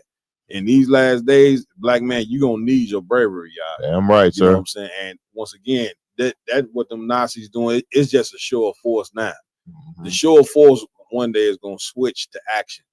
You know what I'm saying? Like these whole white supremacist groups and neo-Nazi groups and all that, they just showing you, you know what I'm saying, what the future is going to look like. I'm coming to you, y'all down, and you're gonna need black men to protect the community like these brothers did right here. Right, sir. Here's the problem, black man, Hispanic man, Native Indian man. If you don't turn to the Lord, the white man is gonna slaughter you. Right. That's a Listen fact. to me good. Right. You know what I'm saying? That because see, them cats there, they came and defended their community. The problem is when they go back home, they're gonna go right back to disobeying the Most High. They're gonna go right back to being sinners. Right. Sinners is the reason why we under the foot of the white man right now. That's right. Being sinners is the reason why we can't really defend ourselves against white people right now. So in order for us to come out of this warfare, this racial warfare that's about to take place, because we've been telling you, the UPK been telling you since 1969, racial wars are coming. That's right. You know, we didn't have racial riots before. We talking about a real civil war where it's black versus white, white versus Hispanic going down right here in America. It's gonna explode like a goddamn tornado, huh? I was saying powder keg. Yeah, what's that thing come out the mountain? What they call it? A volcano. A volcano. You know how the volcano eventually explodes? It take a minute for it to explode, but eventually it explodes. You know what I'm saying? Race riots that's where it's gonna go. It's gonna turn into bloodshed. And black people, let me tell you something. Because of your lack of leadership, you not ready. Right. You're not ready. You're not ready for what's about to go down. Right. I applaud these brothers once again. What they did was manly as hell. And we gonna need that. But we got to turn back to the Most High and keep these laws, statutes, and commandments. That's right. Because guess what? In this warfare against these people, we gonna need God to be with us. As far as military structure, get me right on this, IG. The white man probably 100 generations ahead of us. Absolutely. Right. You understand? He's 1,000 generations ahead of us as far as money. 8 to 10 generations ahead of us as far as technology. Right. Now, why would God put us in this type of position, you know what I'm saying, for a man this evil to be this much ahead of us with war, money, and resources? Because the Lord is punishing us for disobeying his laws, statutes, and commandments. And so you might not, you look at us at the Israelites and say, well, what them crazy niggas talking about on the corner? This is what we talking about right here. Right. Keeping these laws, statutes, and commandments. And what's so heavy about the law, statutes, and commandments, what the Lord say? The law hang on 2 things: loving the Lord thy God with all our heart and loving our brother as thyself. That's right. You're gonna need your brother in these last days. Y'all done? Hey, what's so heavy about what you just said, Adawan? Go ahead. Is this, you know what I'm saying? Of course, you know what I'm saying, we follow the law, statutes, and commandments, but we also have protocol. That's You know right. what I'm saying? So these brothers, you know what I'm saying, they stood up for themselves. That was great. Right. But them burning that flag, that gave the opposition the opportunity to do something on the next. Oh yeah, for You know what I'm sure. saying? So Damn if right. something was to happen again like that, you know what I'm saying, it would be in their best interest not to, you know what I'm saying, it would just be in their best interest to be in a place like that has protocol, has structure, you know what I'm saying, so we know how to deal with these type of situations. Damn right. Damn right. You understand? Like once again, like I would think one of y'all was bringing out, the officer was telling him it ain't worth it. It ain't worth it because once again, the white people, they ain't gonna be shooting them neo-Nazis. Right. They gonna be shooting you. Come. That's why he telling them don't do that. That means we don't want to have to kill you. Right. You understand? So it's heavy. But Ramawan, it's like it's so crazy that as harsh has America been toward the Holocaust, toward things that happened with Hitler and all these things, that they okay the neo-Nazis. Mhm. Like they okay these more than they okay the ISUBK sit on the corner. Mhm. You know what I'm saying? These the neo-Nazis, like we sit here and talk about, hey, we were slaves a couple hundred years ago, Mhm. and they talking about something that happened. You know what I'm saying? And regardless of when it happened or how it happened, it wasn't even in this country. Right. But they allow it to happen on our streets. Damn and they right. say we denounce the Holocaust. We denounce it. They want you as a black man to denounce the Holocaust. Yeah. They want everybody to denounce the Holocaust, but you allow neo-Nazis to walk around your streets every single day Yeah. and just brutalize your streets. Man, you know what I'm saying? listen, This is don't make the cat Elon Musk, man, did the damn neo-Nazi salute at the inauguration. You know what I'm saying? Like, once again, you know what I'm saying? Like, that was all planned. You don't think he had the right to do that? You know what I'm saying? Like, once again, this is telling you, you know what I'm saying, which direction America is going in. Right. You see what I'm saying? So this, white people's racism is getting more aggressive, and this should not be something that's looked at as, something small. You know what I'm saying? Black people should be preparing themselves. And the UPK, we preparing ourselves, man. We got a school, we in a school right now.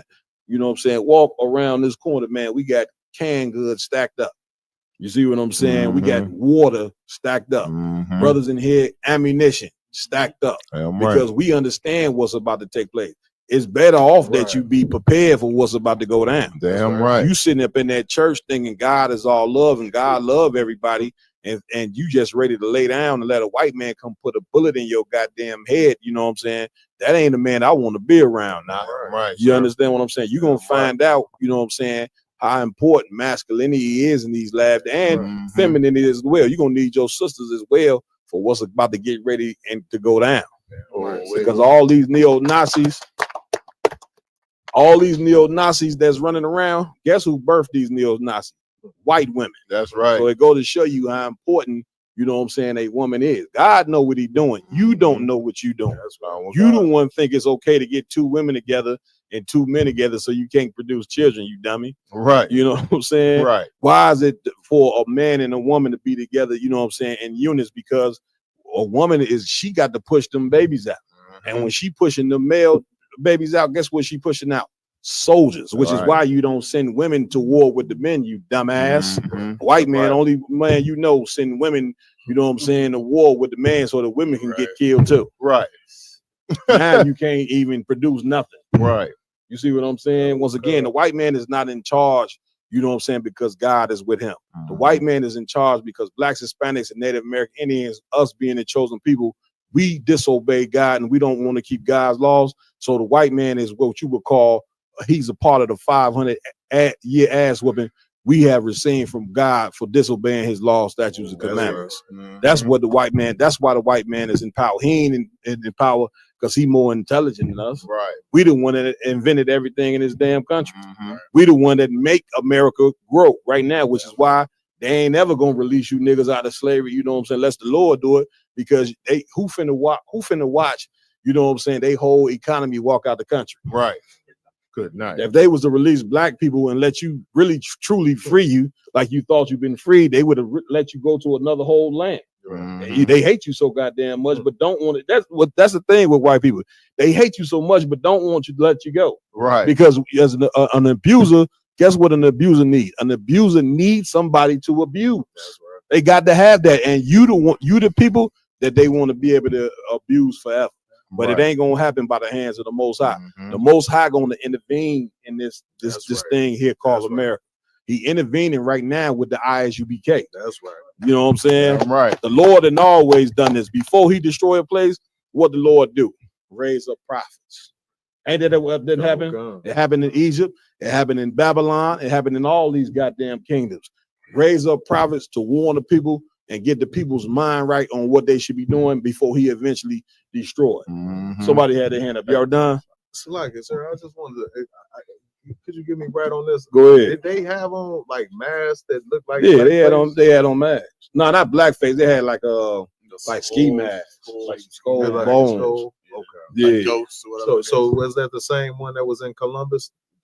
That was the same type. That was since they had the same mask because. I remember seeing the picture. It looked like almost like it was like a black face. I don't think it was a black face they was going for. It was just like more like some Klan type face, just with a different color. You know what I'm saying? My yard. Hey, Salaki, sir, and what you bringing out so heavy, sir. So for our people that want to look at this and say, you know, this is just a localized problem or just a problem here in America that we're going through. I hear people always saying, "Oh, I'm gonna leave America. You know, I'm gonna go here, I'm gonna go there because they treat black people better." Well, I saw a TikTok video and I damn near pulled the article for. I pulled the article for it, sir, but I saw it was old, so I didn't really post it. But this was it was a quote by an Israeli or fake Jewish councilwoman who was real big over in Israel, and they met at a secret council to discuss the problem with the Israeli community and the Israel and the Jewish community here in America and in Israel. And in the middle of this council, she said the number one problem with Israel and the Israeli community is the young black community here in America. She said that the young black people, the young black community is the main problem for Israel. Right. You know what I mean?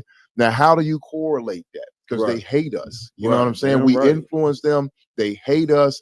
There's nowhere that we can go on the planet where we're going to receive this fictitious love that we've been seeking from every other nation. Damn right. You know what I mean? That's right. No matter where we go. They brother showed me a video yesterday where this brother was on a live chat with a chick in Thailand. And she talking about, "Oh, I love black men.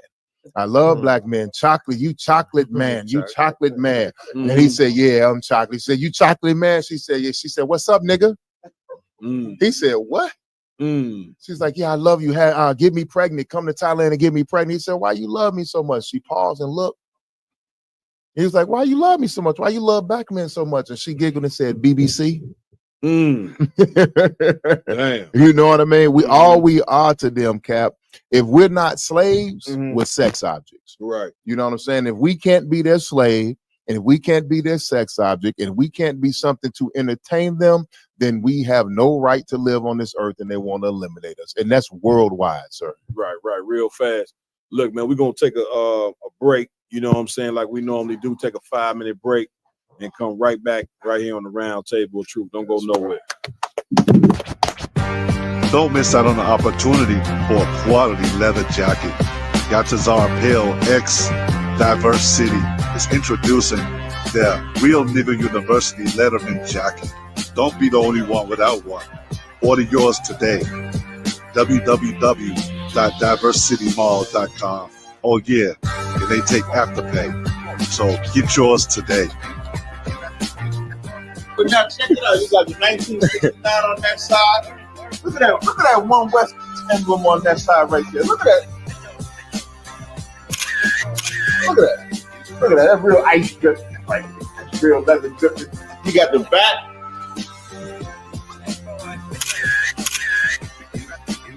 And then, if anybody ever questioned us putting nigga on the jacket, you got Acts 13:1 engraved right here on the front.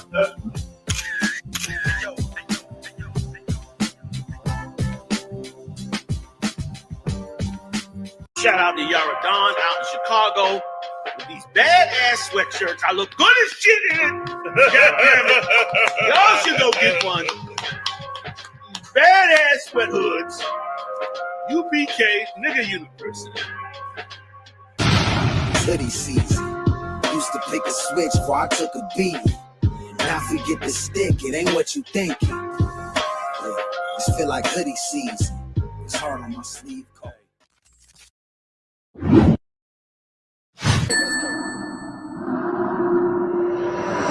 One Westboro. Right.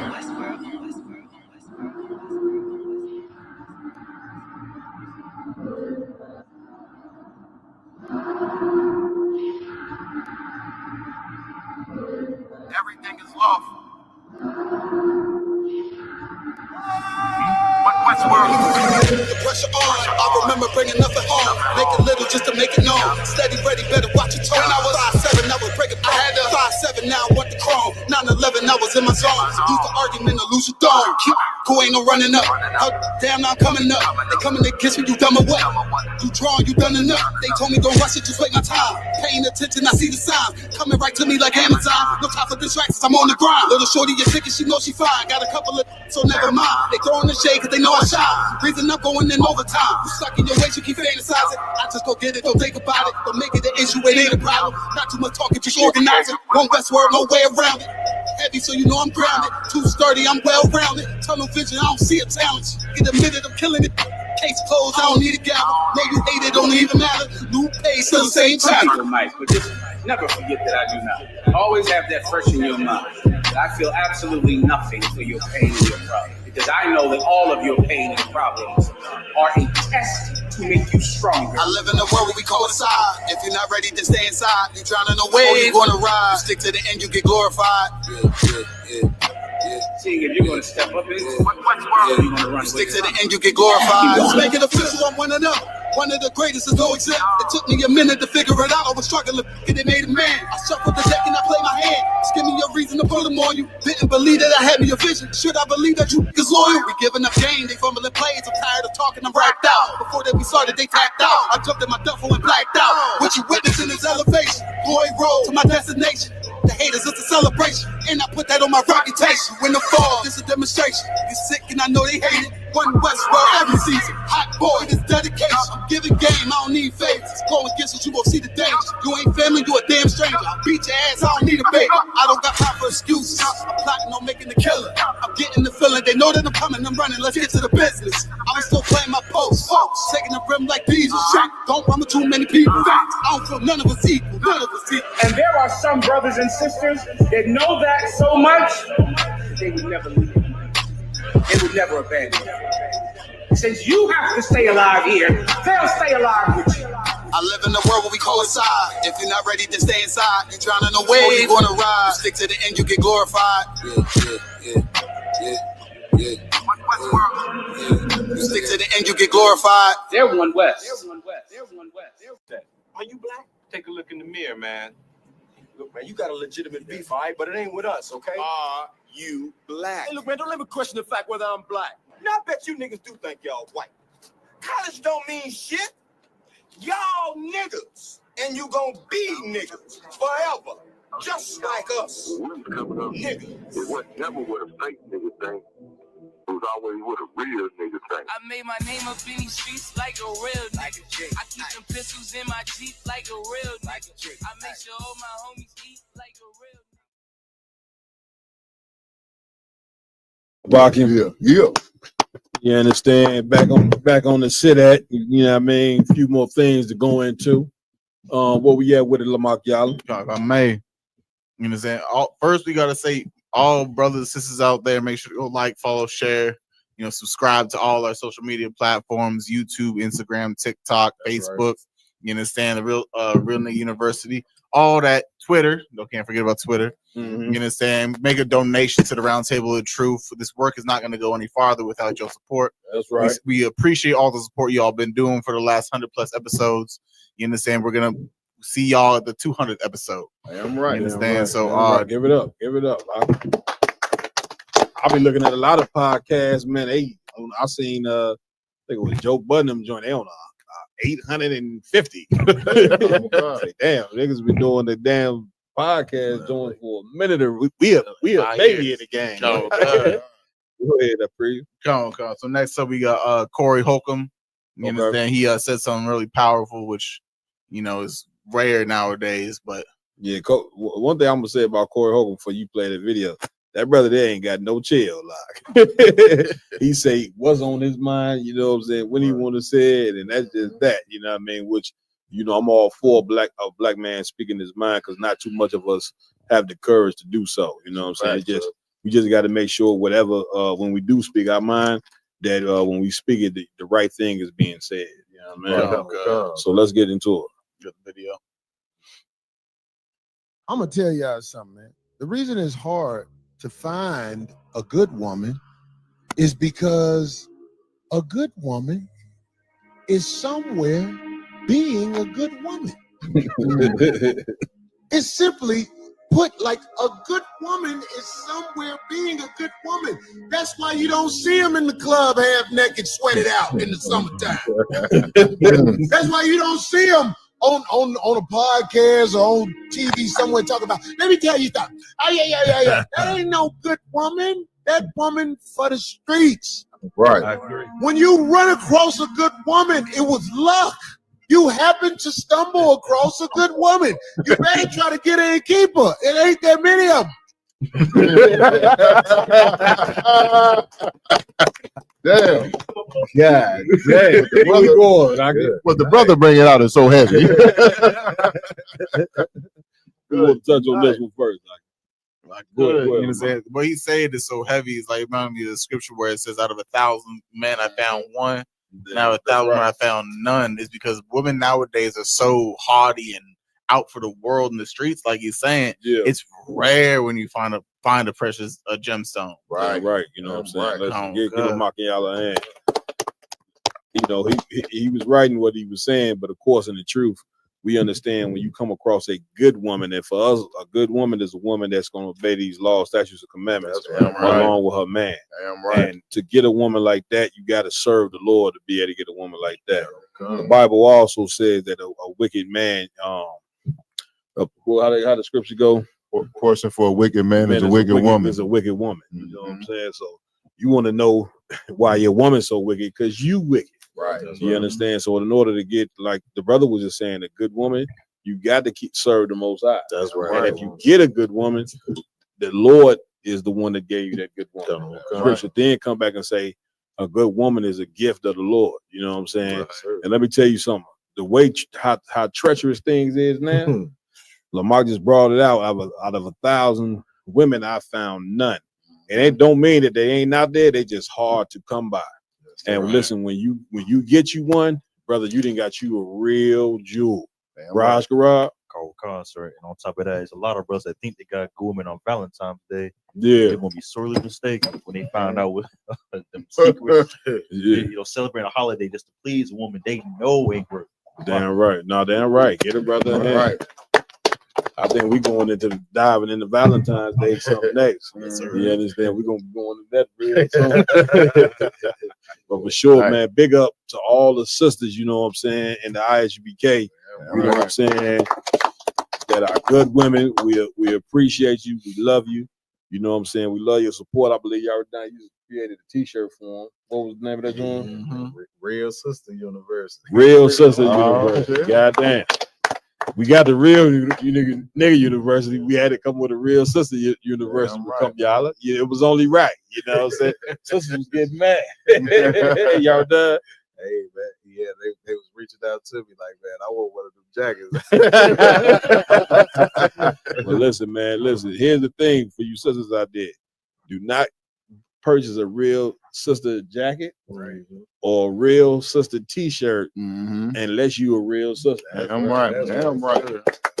You know what I'm saying? A lot of people like to claim that they real, but they claim that they real, based on, what I'm saying, they own, measurement. You know what I'm saying? When the Most High is what measure, the Lord's measurement is what we got to start going by as a people.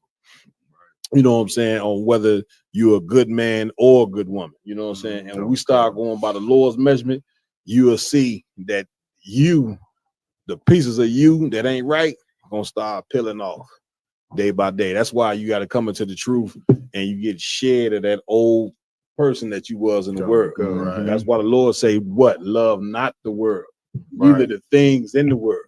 Right. The word, the white man's word, that world is talking about is the white man's word. His philosophy. You know what I'm saying? What he believed, what he didn't taught our people to be is filthy as hell. When you come up in here, you become brand new. You see what I'm saying? You get totally clean and totally washed up, you know what I'm saying? Based upon the morals that the Most High have taught each and every last one of them. Right. You know what I'm saying? And we got to thank Commander Jenny Hanna for that. You understand?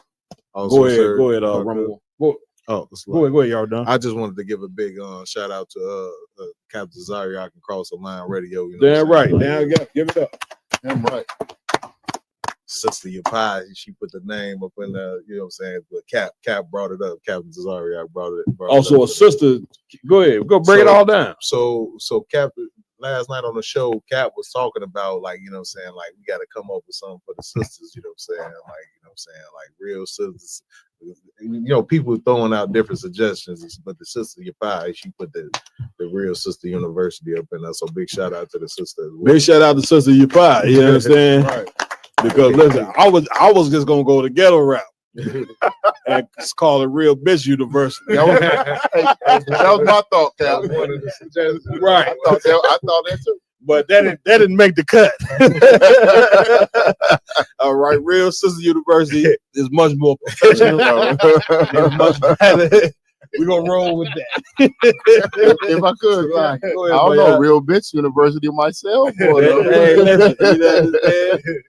But sure, yeah, a wrong one So like just to kind of go back on Corey Holcomb joint. for sure. It just show you the familiar spirit that we got as Black and Hispanic people, or Black Yeah. and brown people. That's right. That even though he ain't in the truth, Right. per se, you know what I'm saying, or whatever, or he ain't per se, you know, following his culture, he still had the same mentality that we carry every single day. And That's it just it. show you that the Lord is with us. There, give it up. Huh? Listen, once again, our people, as you can see right now, our people are searching for an identity. Right? They searching for morals and morality, because naturally, us being the people of the Lord, we gonna say things that's the Lord want us to say. Right. But being in the truth is something different. Because now when you in the truth, you ain't just morally correct in one avenue of life. When you come in the truth, you got to be morally correct all the way around the board. That's right. You give them all, or otherwise you leave. If you just morally correct in one phase, then you leave room for the white man to be able to come and say, "See, look what he doing." You see what I'm saying? Or you leave room for other people to point you out and say, "This guy is saying this and he's saying that, but he's really a disgusting piece of garbage." Right. But when you in the truth, you know what I'm saying, you got to be what? Perfect, according to the Bible. That's right. That's right. A lot of people, when it comes to morals, people, Christians, the church teach you, ain't nobody perfect. We all fall short of the glory. And that ain't got nothing to do with you being perfect like the Bible tells you to be. The scriptures say, Matthew 5:48 say, "Be ye therefore perfect, even as your Father in heaven is perfect." That's right. So if it's a piece of you that ain't right, you got to fix it. Right. You got to strive. You got to strive for perfection unto death. That's what the Bible says to do. You see what I'm saying? Come Yala. So like it, sir, if Please. I could, like it's very heavy because every brother in the truth that I have seen, they all have integrity, and what's not in the Christian church at all is integrity. They still eat shrimp, pork, crab, and lobster. I don't know if y'all know, man. But Rakum Yala, every time I hear him speak, it damn near put a smile on my face because we didn't watch this young boy be raised up from the ground up. Oh, this is Officer Yaradon's son, man, great father, and once again, what make him a great father is that he raised his son, you know what I'm saying, with the morals of the Bible. Right. You see what I'm saying, and that right there is second to none. Most fathers is teaching their sons, you know, be basketball players. Soon as your son is born, you taking a little Nerf ball and throwing it in his crib, or throwing him a football at 1 year old. You know what I'm saying? And saying basically, here, go be a slave for the white man. Because that's initially what you are. But how many black fathers is saying, "Son, I want you to learn these laws, statutes, and commandments in the Bible." Right. You see what I'm saying? Before you even think about a sport or anything else. Not too many is doing that. And you hearing this brother saying what he's saying, he 15 years old. You see what I'm saying? Most cats 30 don't got the mind that he got. Right. You understand what I'm saying? 50-year-old cats ain't got the mind that he got. Yeah, you understand? Which is why it's so important that you put that seed of truth in these young boys' mind. And this is the proof that it can be done. A lot of people think our youth cannot be saved, and they didn't just gave up on our youth. Send them to jail. Put them in the juvenile prison. They dying and our people don't even give a damn about the youth. You know who care about the youth? Jesus Christ cared about the youth. That's right. That's why he gave his life, you know what I'm saying, on that cross. Who cared about the youth? Commander Giuliani, he cared about the youth. That's why he sent us out on the streets to make sure that we can save every young black, Hispanic, and Native American Indian life. You know what I'm saying? 12 lost tribes of the nation of Israel. That's the only young people we concerned about. You know what I'm saying? Having racial pride and preferring your people over other people is the most healthiest thing that you can do. The Chinese, they worry about Chinese. They ain't worried about nigga problems. You understand? The Russians, they worry about Russian. They ain't worried about your nigga problem. Right. You as a black man, you trying to worry about the world problems. Right. We all bleed red. You worry about everybody's problem while your community is dying every day. Where we at with it? Any more? That was it. That was it? Come on, that was all. You understand? Big shout out to Corey Holcomb, you know what I'm saying? Bringing out that man about how, you know what I'm saying, a good woman, you know what I'm saying, was basically a woman who's at home, taking care of the children, taking care of her husband, taking care of that house. Her mind too busy, you know what I'm saying? A good woman, her mind too busy with things that's important, you know what I'm saying, than to be ripping and running the streets, you know what I'm saying, worrying about nothing but vanity. Right. A lot of you women, you're too vain in life, and you're vain because this is society that taught you to be this vain. Society that taught you get a degree and be independent and basically, you know what I'm saying, do whatever the hell you want. When that's not God plan for you. Right. God plan for you, you know what I'm saying, is to be a woman, to get with a man and raise a family. Right. It's nothing more important besides obeying God's laws. The next thing you got to go to is nothing more important than a black, Hispanic, and Native Indian family. Nothing more important than that. You understand? So I just wanted to say that. Where we at with it? Come on. Next up, we're gonna go into the day that today is, according to the so-called white man. Come on with it. They say we going with the pink, the roses, the flowers, and the chocolates. We're gonna go into the history, the real history of Valentine's Day, and not what we make it up to believe today. Right. So much horn that went on today. Going on right now. I can smell the stench in there. Oh my God. I can smell it. Bad smell. Oh my God. You understand? Where we at? Oh, come. This is history.com. History of Valentine's Day. Valentine's Day is a holiday celebrated every February 14th. This year, Valentine's Day falls on a Friday. Across the United States and in other places around the world, candy, flowers, and gifts are exchanged between loved ones, all in the name of Saint Valentine. But who is this mysterious saint, and Check where? that door, Ramawan. And you good, brother? Go ahead, bro. Go ahead, IJ. And where did these traditions come from? Find out about the meaning and history of Valentine's Day from the ancient Roman ritual of Lupercalia that welcomed spring to the card-giving customs of Victoria, England. Once again, black people and Hispanic, Native Indian, this is another day of idol worship. Right. You know, and most people, they know it's idol worship, but you know what? A slave don't really got no fight in the mind. Come on. Man, they'll tell you, man, we know this already, man. It don't matter. Just let us do what we want to do. You know what I'm saying? But the thing of it is that God got a problem with that. You understand? God got a problem with a day of you worshiping whores. You know what I'm saying? You're gonna have to be a little bit better than that as a people than to worship whores, and how destructive a woman being a whore is to the community. Right. You don't reward whores. That's what Valentine's Day is. You know what I'm saying? Whenever you have a set date, you know what I'm saying, to give somebody gifts, that's a big problem.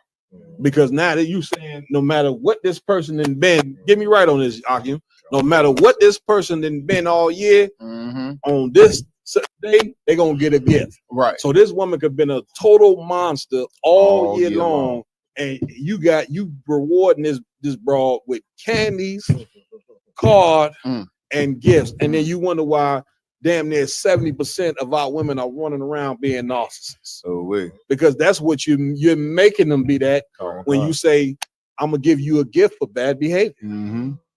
Like a woman should receive a, get me right on this. A woman should receive a gift when what? When she earns the gift. Damn right. You know what I'm saying? Not on no appointed day. Don't you, brother, you Black, Hispanic, and Native Indian men, stop giving these. This is where it starts at, really. This where you want to know a revolution. A revolution starts with Black and Hispanic and Native Indian men coming up against the gods that white people didn't gave us to serve. Right. That's where, you know what I'm saying? That's where it starts at right there. Before it gets to a physical battle, because the physical battle is going to happen as well. But the start of the battle is the spiritual battle. You know what I'm saying? When you Black and Hispanic and Native Indian men start telling our women, man, we ain't celebrating that no more. From now on, you going to get a gift when I say you get a gift. You understand? From now on, the kids, they going to get a gift, not on December 25th. I'm going to give my children a gift when they do well. That's right. The white man got you so much of a slave, he tell you when to give your children gifts, December 25th, when to give your woman a gift. Then they came up with Sweetest Day, when to give your man a gift. What else we got out here? When your mama out of one. When your mama, when you give your mama a gift. When to give your mama a gift. You know what I'm saying? Which is when Mother's Day. I forgot about that. When to come together for a family feast. Thanksgiving. Like, goddamn. He gonna tell you everything on what particular date to do it, and then that's that. And we ain't got no fighting our people to do any research on what these holidays really mean. It got to stop. You got to stop. Hey, Slacker, sir. Please. At my slave today, I was stationed at a Walgreens today. And I'm sitting there, you know what I'm saying, trying to handle business. And I look up and this brother come in. Now he stand out because it's cold. It's like 19 degrees today. He come in with no coat on, shivering. I'm like, damn, I feel for the brother because this door keep opening. Right. He walk around the store. I see he got 2 teddy bears. He got a Valentine's Day balloon. He got some roses. He got some candy. You know what I'm saying? Right. I'm looking like, damn, brother. The brother looked at me and I looked at him for a second. And then he looked left. He looked right. And he looked at me again, and that nigga smiled and walked right out the goddamn store. I'm like, God damn, this nigga, we got our brothers out here stealing, risking going to jail. 2 brothers today. We just not just talking always about Valentine's Day. And what would we say? A Black man can't even afford to go get no gifts on Valentine's Day. Right. Like a lot of brothers right now around one hit today. Brother, they are under a blowtorch of hell today if they don't go out and get that candy and them flowers and all of that. Because once again, your woman's mind is gone. A woman, she's meant to follow. And so because she ain't following Black men, because we not following our God, she's following the white man and his God. Right. And his God say his God say she's supposed to get a gift on today, no matter how she acted, no matter what, she's supposed to get a gift today. And if a brother can't get that gift, not only is she gonna dismiss that brother, his clothes and everything else might be sitting out on the porch, and on top of all of that, she gonna go fuck another man who do have the gifts for her. You understand? So it's really just all, you know what I'm saying? Ramon shaking his head because guess what? It's something to shake your head about. Right. The condition that we in here in America is something just you should shake your head about. Right. And it started with these holidays because they once again it's produces vanity. Come on, Lamar. Like, of course, I'm not gonna big it up or whatever the case, but of course, February is supposed to be the month of Black History. Right. You feel my boy? It's supposed to be the so-called African Americans and Black History Month, where we're supposed to start honoring our own culture, and it's supposed to be just about us. This month is supposed to be just about us. But then the white man said the devil. He squeezes his own holiday in the midst of that. Yeah. You're gonna say, well, you think you're celebrating Black History Month? They say, oh, well, you know, you're still gonna celebrate our holiday in the midst of that. You understand? So this month isn't even about you. Listen, and you know what's so I'm gonna let you finish, but what's so crazy about Black History Month is a lot of the Black people are celebrating all of them as Uncle Tom's. Damn right. I know you niggas don't like that. Right. But I'm Annie Sims' grandson. You know what I'm saying? Annie Sims she ain't had no kickback, no filter on her tongue. She told me just how it was. And I say, Greta, you right. And I'm telling you, all them niggas that you celebrating here on goddamn it, February, you know what I'm saying, talking about Black History Month, 90% of them niggas is Uncle Tom's, man. Right. Somebody that chucked and dived and danced and made white people feel comfortable. You see what I'm saying? A lot of you niggas watching that right now, like, turn this off. Yeah, turn me off. You turn me off. But for the black people who want to hear the truth, turn the UPK on. That's right. You understand? Turn us on and turn the volume up, because this is what you need to hear. And the white man ain't even gonna shelve our history into no fucking month. What are you, idiot? Right. You shouldn't even acknowledge no black history. What are we even talking about? Right. Black people got thousands of years of history, but they didn't made our history so small because beyond the 1600, you don't know who the hell you are. Mm-hmm. So you only dealing with 500 years worth of history, and you could smack it into the month. Who were you before the slave ship came over here? Right. That's what you need to figure out. That's right. You go in that Bible, you got 1,000 years of history on who black people are. Damn right. But you so beat down that you wouldn't even believe that you the people of the Bible. Right. You would say it's impossible to say that niggas in America is the real Jews. I don't believe that. Right. Even though you don't know what the fuck you are. Damn right. You don't even know what the fuck you are right now. Excuse my language, grandma. All the grandmothers out there. That's what I'm saying. That's why I don't want you listening to that mama cry. You potty mouth. But dang. Con, sir. No, I was let it run off. So like, so if I can do a little bit of history, please. They say, oh, you going too much. It's about love and it's about women. And it's about celebrating. Well, as our outside Walam said, it was about the celebration of Lupercalia, which was a Roman pagan satanic holiday. And during that Lupercalia, I'm just going to sum it up. Please. You know what I'm saying? During Lupercalia, men would walk around the festival and slap women with the bloody hides of goats and dogs that they had sacrificed because they believed it would make the women more fertile. So they would go and kill a goat and kill a dog and take its skin off and slap women with it. They would whip women because they thought it made them more sexually aroused. Right. And then women would be assigned men by a lottery and forced to have sex with different random men on this day. You know what I mean? To try to reproduce it and be more fertile. Then also, Kazayawan put me onto another part of the history of Lupercalia, aka Valentine's Day. Go ahead. But the men in Rome used this day because it was about sexual pleasure. That's it. A lot of them believed that women were to procreate, but to have sexual pleasure would be to sleep with a man or a boy. So in ancient Rome, there was more intercourse had with men and boys than women on Valentine's Day. Lord have mercy, Jesus Christ. And this what you following, right? You see what I'm saying? And then we wonder why, you know what I mean, we so disgusting as the people. The white man is the devil that the Bible says. That's right. If you celebrating Valentine's Day, yes, you are sinning today. You are a sinner. You don't even know what the hell sin is. Sin is breaking God's laws. Valentine's Day is against the Bible. That's right. Okay. Any more on that, IG? Oh, we good. No, it was touched on. What's next? Next up, we're gonna go into the final and last subject, which we're gonna go into Kendrick Lamar. You understand his Super Bowl performance and black people trying to make it into Da Vinci's Code, as you like to say. I made that post, man.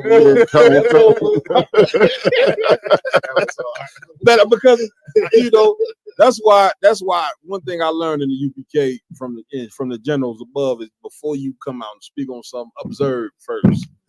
Fully take it in before you make a statement on it. A lot of people ready to make statements soon as something come out. And I get it, sometimes it's good, but sometimes it's just good to sit back and observe what people say. And black people, man, they watch that Super Bowl halftime show, brother. You know what I'm saying? Like we was about to get the key on getting it out of America, man. Yeah, calm. This performance here was about to be the Da Vinci Code itself, right? Look at the meaning to that. Y'all see how they danced? You see when he did that? Right. Like y'all just kept talking about this shit, like, you know, the symbolism in it. And I'm sure it did have some symbolism in it. But now that you know what I'm saying, see the symbolism. See the symbolism. Okay, now what? That part. That's all I want to ask you. That part. Because you Negroes is quick to try to look for the symbolism and some and all that. Right. And okay, so now what? You watch the Super Bowl performance. Where as black people do we go from here now that you didn't crack the Quincy Lamar and crack the Da Vinci Code? Where we go from here? Come y'all. Salakia, sir, we still gonna be in poverty. We still gonna be selling weed and drugs to our brother. Let's get a brother ahead. Well, that's what you have to ask yourself is, okay, where do we go from here? You know what I'm saying? And here's the sad part: nowhere. Yeah, con. You understand? It was a performance act. Right. You know, it was rap, and why do we have to say this? Because black people be looking at rap like rap gonna get them out of slavery. Right. We look at sports like, man, if this cat here scored 80 points, Kobe scored 80, nigga, we still sitting here in slavery. Right.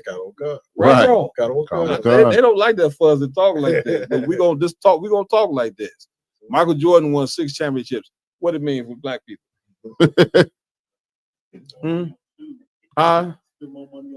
That's it. You see what I'm saying? So the real Da Vinci Code and the real roadmap, you know what I'm saying, to us getting out of this hell is keeping them laws, statutes, and commandments. That's right. You understand? Y'all better start listening to what them Israelites are saying. We got the code, you know what I'm saying? That we got the next step in what we gonna do as a people. Y'all done? What's so heavy about what you're saying, sir, is like it wasn't just good. It wasn't just good enough for people just to enjoy the show. You know what I'm saying? They had the fort. They pretty much. I saw this with Whack 100 and Captain Zaria conversation. Like you had to like it too. You know what I'm saying? Like, why I gotta like it? You know what I'm saying?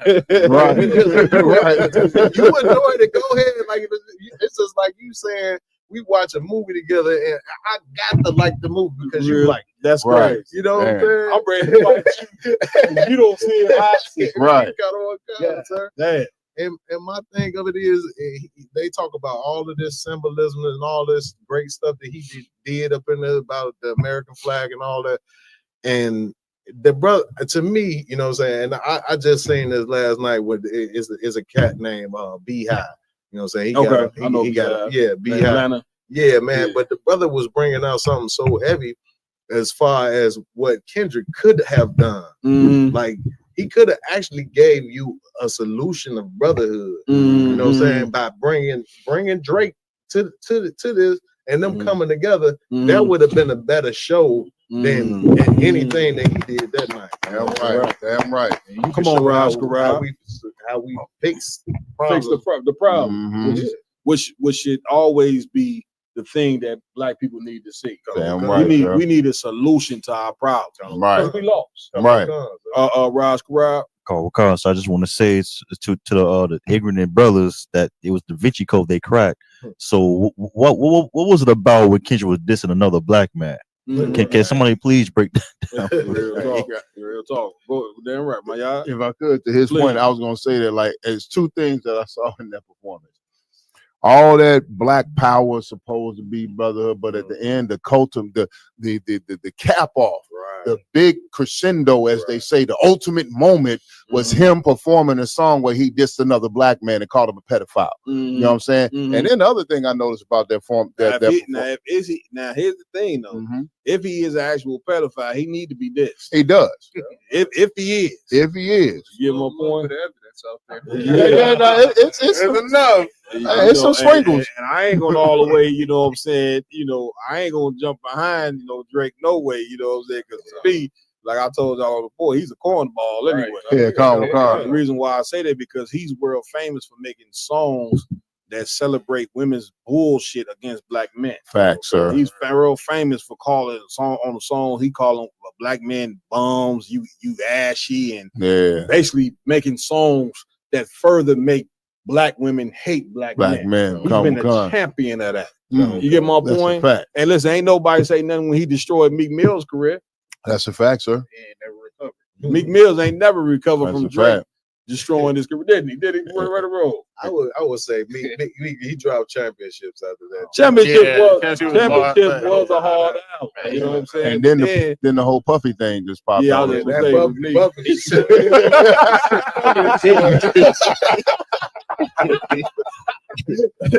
We can't blame Drake for that one.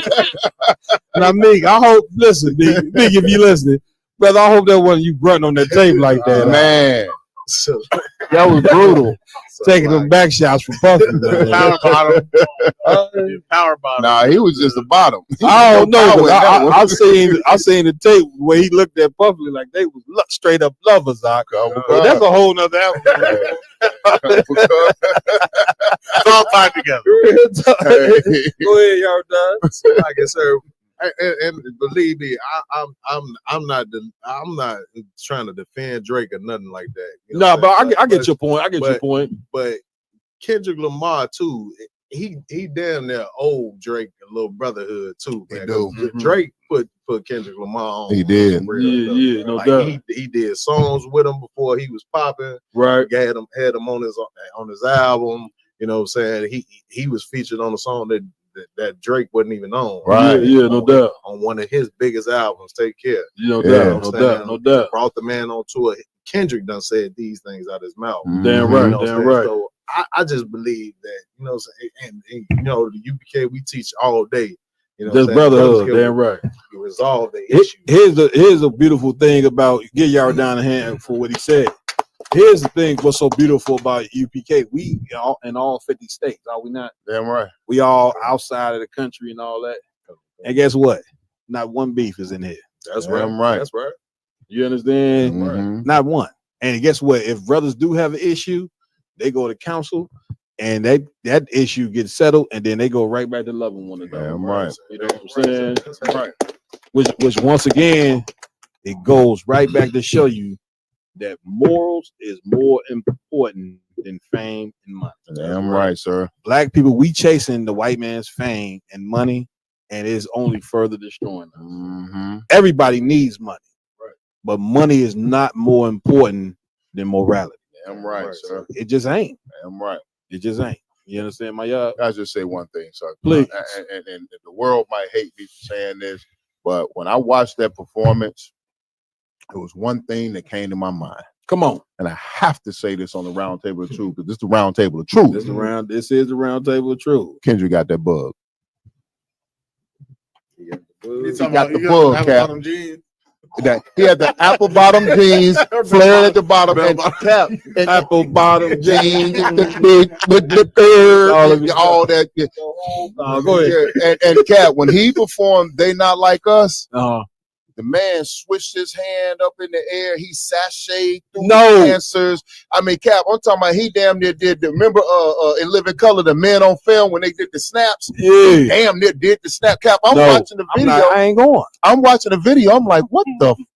I was Listen, like, yo, but you not. But hold on now. When it come to, you know what I'm saying, brothers having that bug. IG is the one that confirmed Cap. If I could, Go ahead. I did see a little something, but I tried to like give the benefit of the doubt. I said, hold on. Then I said, nah, I'm tripping. Nah, you weren't tripping, sir. He got that bug, Cap. If IG confirm it, it's still I ain't saying you wrong. The IG saw it, but he liked Kendrick. He was like, no, I'm not. I was the same way. I'm looking, I'm like, come on, no, man. Kendrick. I'm like, is he? And the more I watch, I'm like, he is. Yeah. And I'm like, wait, hold up. What the? I was like, oh, and then your voice came on mine. He got that bug. Once I heard your voice, I was like, if my voice came in here, they confirmed it. I mean, listen. Okay, he wore them bell bottoms, you know what I'm saying? He did wear them bell bottoms. And I hear brothers try to say, well, black man wore bell bottoms in the 70s. Nope, this ain't 70s. Here's the only problem. This ain't the 70s. Black men used to dance in the 70s. Right. Now, if you become a dancer, you damn near homosexual. Come with gun. Right or wrong. Come And with he gun. ain't had nothing but male dancers, you know what I'm saying, out there with him. Let's just around table of truth. Yeah. He had nothing but male dancers dancing out there with him that night, did he not? Come with gun. How many of them male dancers you think was gay? All of them. So what straight man have 50 gay niggas dancing with him at the Super Bowl Shuffle? None. R. Kelly. And I ain't listen. I know y'all try to clean with them bell bottles, but ain't no real nigga wearing no bell bottles. Sir. Nope. It just ain't gonna happen. Nope. But Kendrick, man, that's a whole other topic, man. Whether he got that bug, I think he got that book. he may. But got- also too, we want to touch on something else with this Super Bowl performance. Correct? We had the video. Please.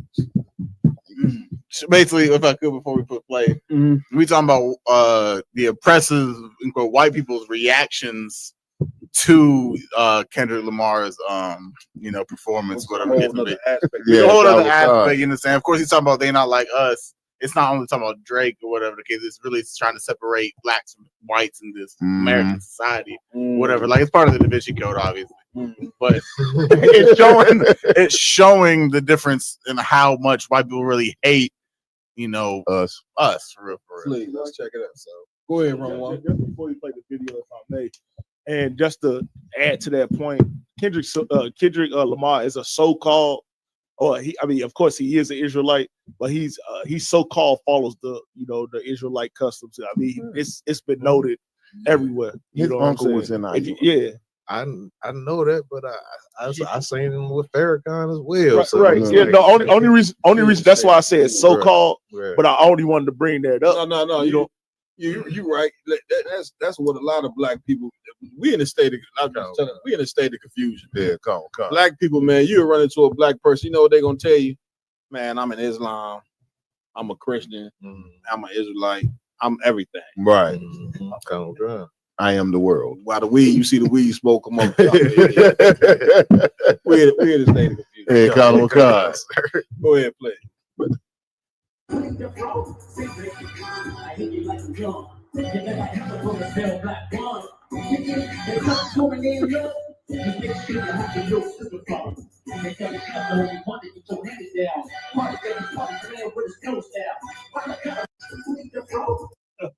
Damn, I really like that, man. Damn. We got an article on white people. Y'all see how them white people was looking at that? That is not a look of love. I would love. Come on, Please. The new this is the newrepublic.com. MAGA has total meltdown over Kendrick Lamar's Super Bowl halftime show.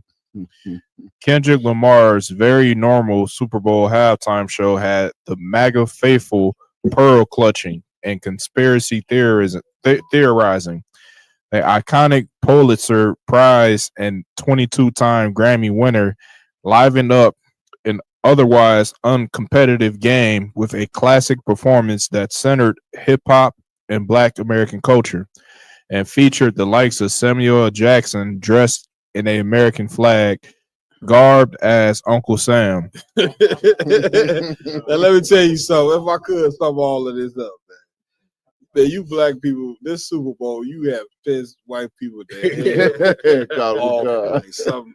That was the most niggerous Super Bowl I've ever seen. Yeah, God. Both of the quarterbacks was black. Right. Oh, yeah, Khan. The white people look at that. You know, they ain't for a long time. A black man that couldn't even be a quarterback. Right. You got two niggas playing quarterback in the Super Bowl. The halftime show, you bring Kendrick Lamar out, and then you bring him out and you make Uncle Sam black. Samuel L. Jackson. Khan. White. Did you see how the white people was looking at that? White people, the Super Bowl was a culture shock for them. and we laughing, but okay, once again, they already in the vibe of feeling invaded anyway. Right? You understand? And they looking at this Super Bowl and feeling even more invaded because why? Two races would never come together in harmony. The Lord, you go in that Bible, the Lord ain't never he ain't make it like that. The Lord during the Tower of Babel, if you know history, he separated the nation, gave them their own language and their own land. So this whole concept of bringing nations together is just never gonna work. Right. You get my point? Right. And so they looking at this like, do you see them white women? They looking at these niggas like, what the hell is this? God. They look spoke 1,000 words.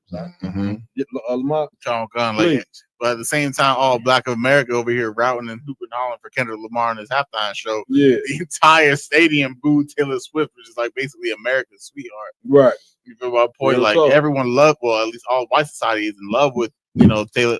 Like what was 2 years ago when Travis Kelce and Taylor Swift started dating. That was the hype of the media. It all got just drowned out by one nigga's performance. Right. Listen, and us. Here's another reason why we would never fit in America, because we naturally going to take over America.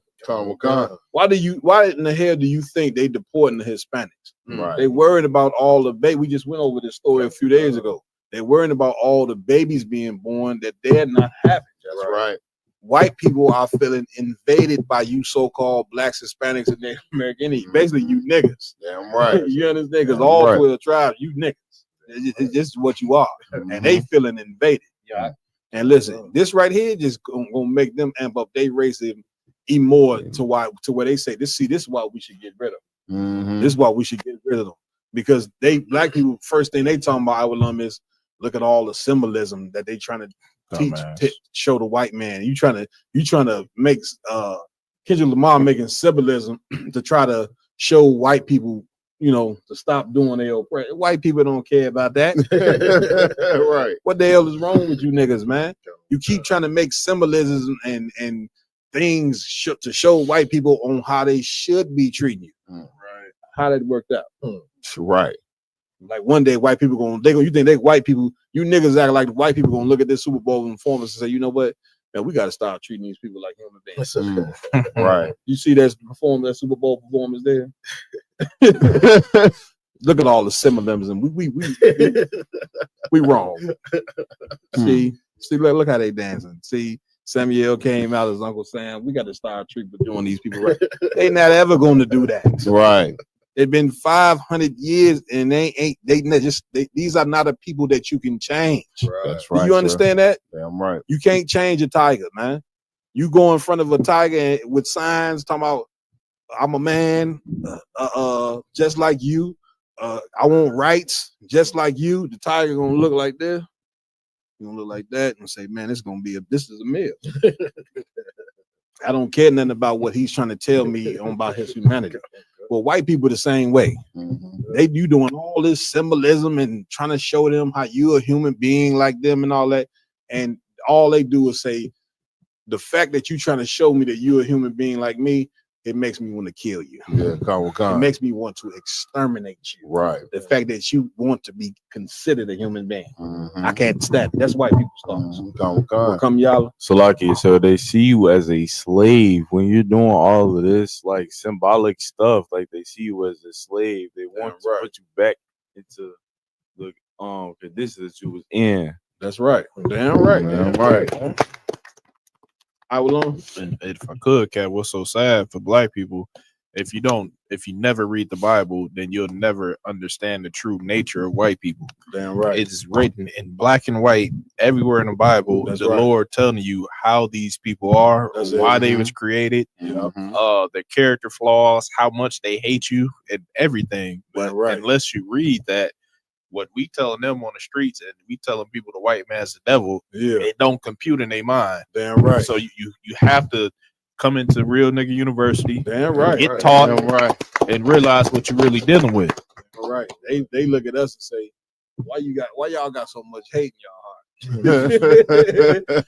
we out on the street corner teaching Black people to love each other more and to teach them the white man is the devil. Right. But why we got so much hate in our heart? Like if white people, had a record of doing well with us, then we would say it.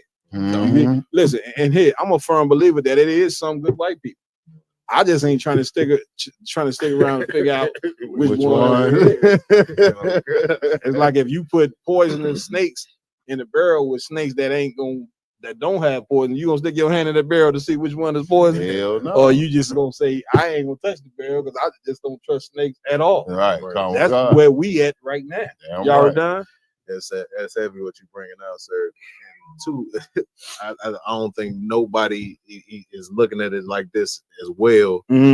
Like the Super Bowl and all the symbolism and stuff that he did, and like you said, this was one of the blackest Super Bowls you ever seen. Damn right. At the end of the day, you know, it was one of the most viewed Super Bowls of all time. Damn right. It was the most streamed Super Bowl of all time. Damn right. And who's receiving the benefit of all those things? I don't want Damn, go ahead, y'all. the white man, the devil, the Bible. Damn right. Damn right. Man. Listen, but one thing about it though, that ain't good enough for white people. To get all the proceeds, even though the owners is all white, that ain't good enough for them. Right. The fact that they had to watch two nigga quarterbacks go at it offended them. And I got bad news for you. It's more black quarterbacks coming in right now. The top 3 quarterbacks that's about to get drafted in the NFL right now is all black. One of them, Deion Sanders' son. So in a minute, every team gonna have a black quarterback. So white people gonna look at that like, oh my God. This is Planet of the Apes.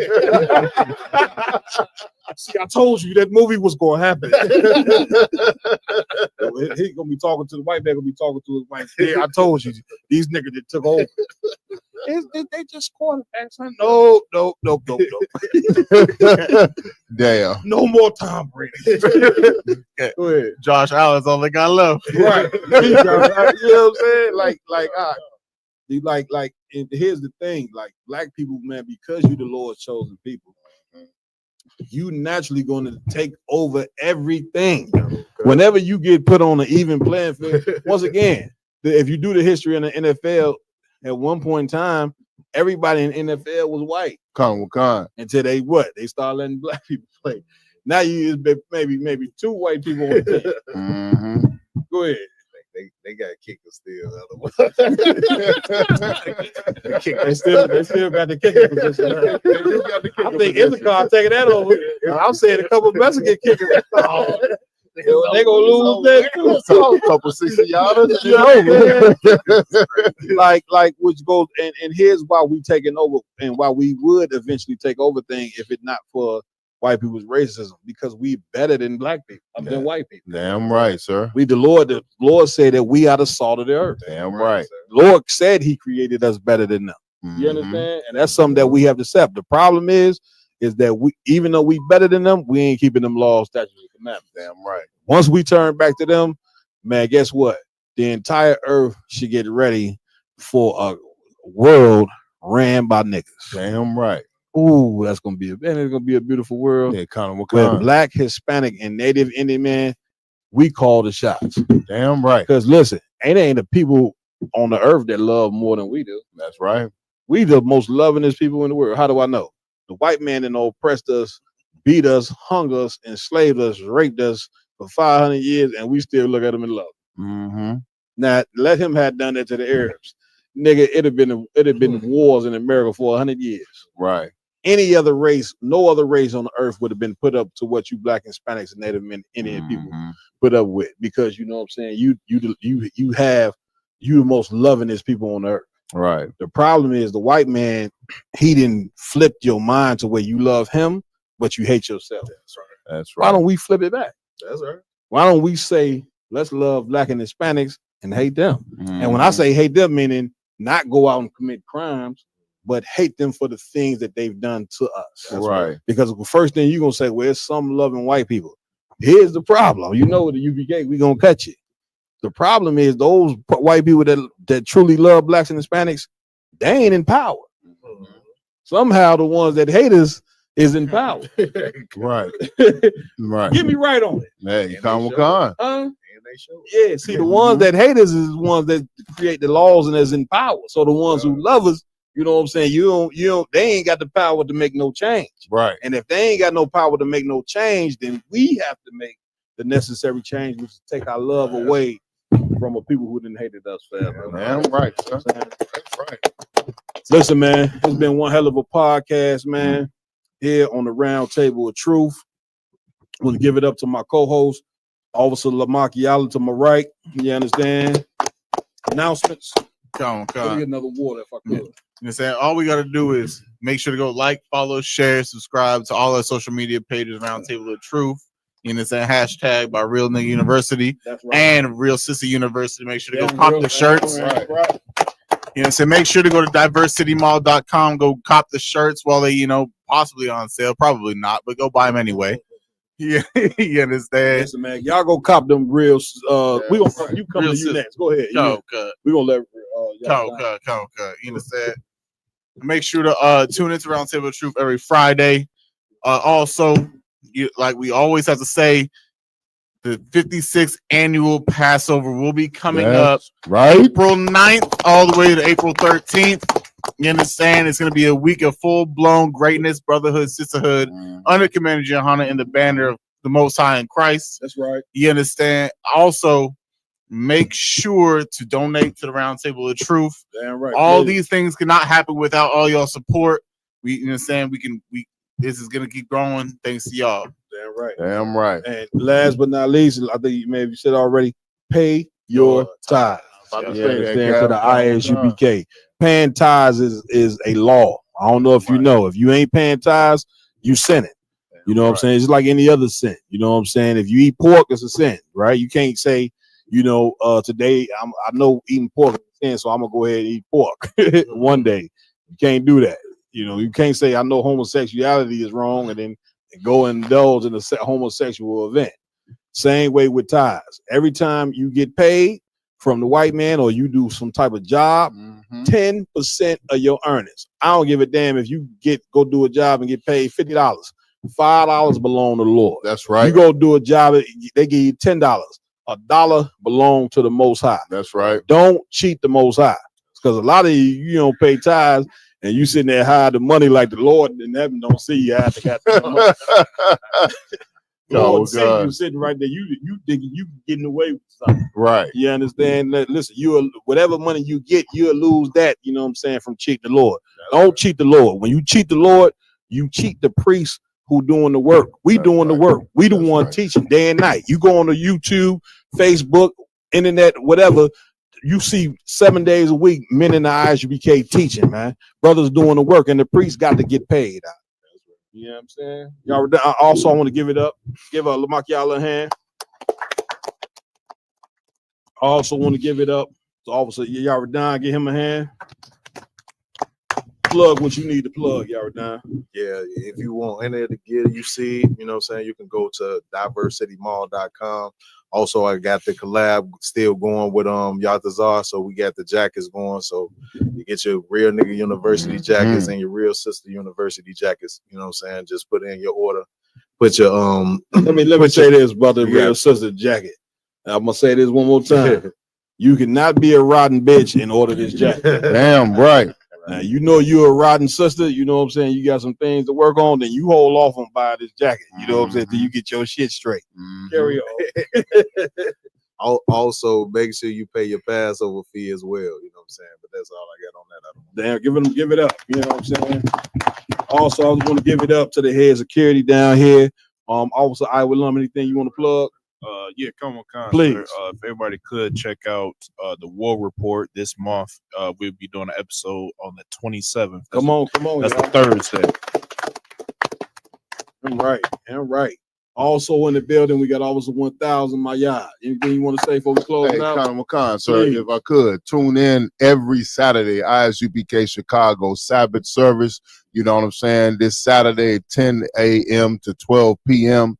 Come and get the history, the breakdowns, you know what I'm saying, of the scriptures from Genesis all the way to Revelations. We in Hebrew and then we translate into English, and you will get to understand the history, the story of our people. You know what I'm saying? Live and in person. So join us, and not just in Chicago, whatever zone, whatever city you in, whatever country you in, whatever state you in, tune into the goddamn Sabbath service. It's mandatory. That's right. You know what I'm saying? Don't cheat the Lord. Don't cheat yourself. Tune in to Sabbath service. Learn your history. Learn them scriptures. You know what I mean? Shalom. Shalom. Man, get a brother a hand. Y'all come support that Sabbath service. Come read in that Hebrew. All of that is part of your culture. You know what I'm saying? Listen, one day these brothers, they going to start serving pancakes and sausage at this goddamn Sabbath service. You know what I'm saying? They going to have coffee and they going to take a little Hennessy and pour it in the coffee. You know what I'm saying? So now you sitting up in the Sabbath service drunk. You know what I'm saying? I'm about to do Henny and waffles. Sisters supposed to be sitting in their seat like this. So go put some water on your face. Let me stop. I also want to give it up to Officer Roscoe Rob in the building. Give him a hand. Officer Ramawan, give him a hand. We got newly raised officers up in here. Newly raised. You understand? We got Officer Nasir Ziyab in the hand. Officer Rakam Yala. And Trooper. I forget his brother. Huh? Anash Trooper Nashwan, soon to be an officer. Give him a hand. I am Captain Marvel Quad under. You listen to me. Under Commander Jenny Yohana of the ISBK, and we out. Shalom. All right. I got you.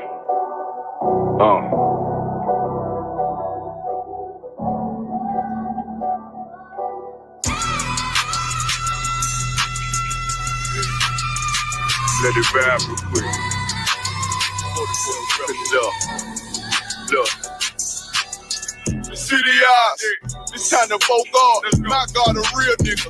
Cause he wasn't no flaw. Posted on the corner like a watchdog. Family secure. Got that shot in the closet by the mob ball. Fuck what they heard. Tell them it's all true. Be cautious. That foundation voltage and fall through. They gon' fall. Look, I keep this shit 50 times 2. Ain't no more heart in this game. I'm John Q.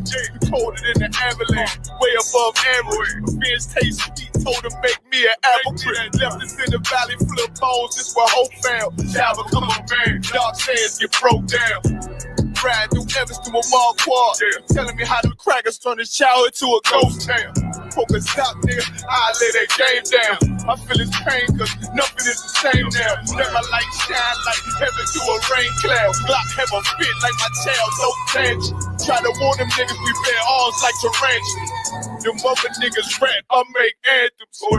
I really seen prophets under this banner. Made my enemies bow down on camera. Told my design I wanted black and white like a panda. I'm better than that nigga that stunk dirty Diana. Look, I move like a facility, precious cargo, spirit Asian, but I got a new semi-auto. Wave that bitch around like where's Wardo. Leave if they won't, I cut through they Z's like I'm Zorro. Pay me for his name, so I gotta keep that steel clutch. Trust me, I'm not what you think. I squeeze till it click like Dorothy when the heels touch. The world got me dumb, I don't feel much. Ride around with Yaradon, just left the state bridge. Looking for a bitch better than Baby's kid. Remember I dropped Quiet Storm, I've been gone ever since. Still in the field, fuck them niggas on the fence, yeah.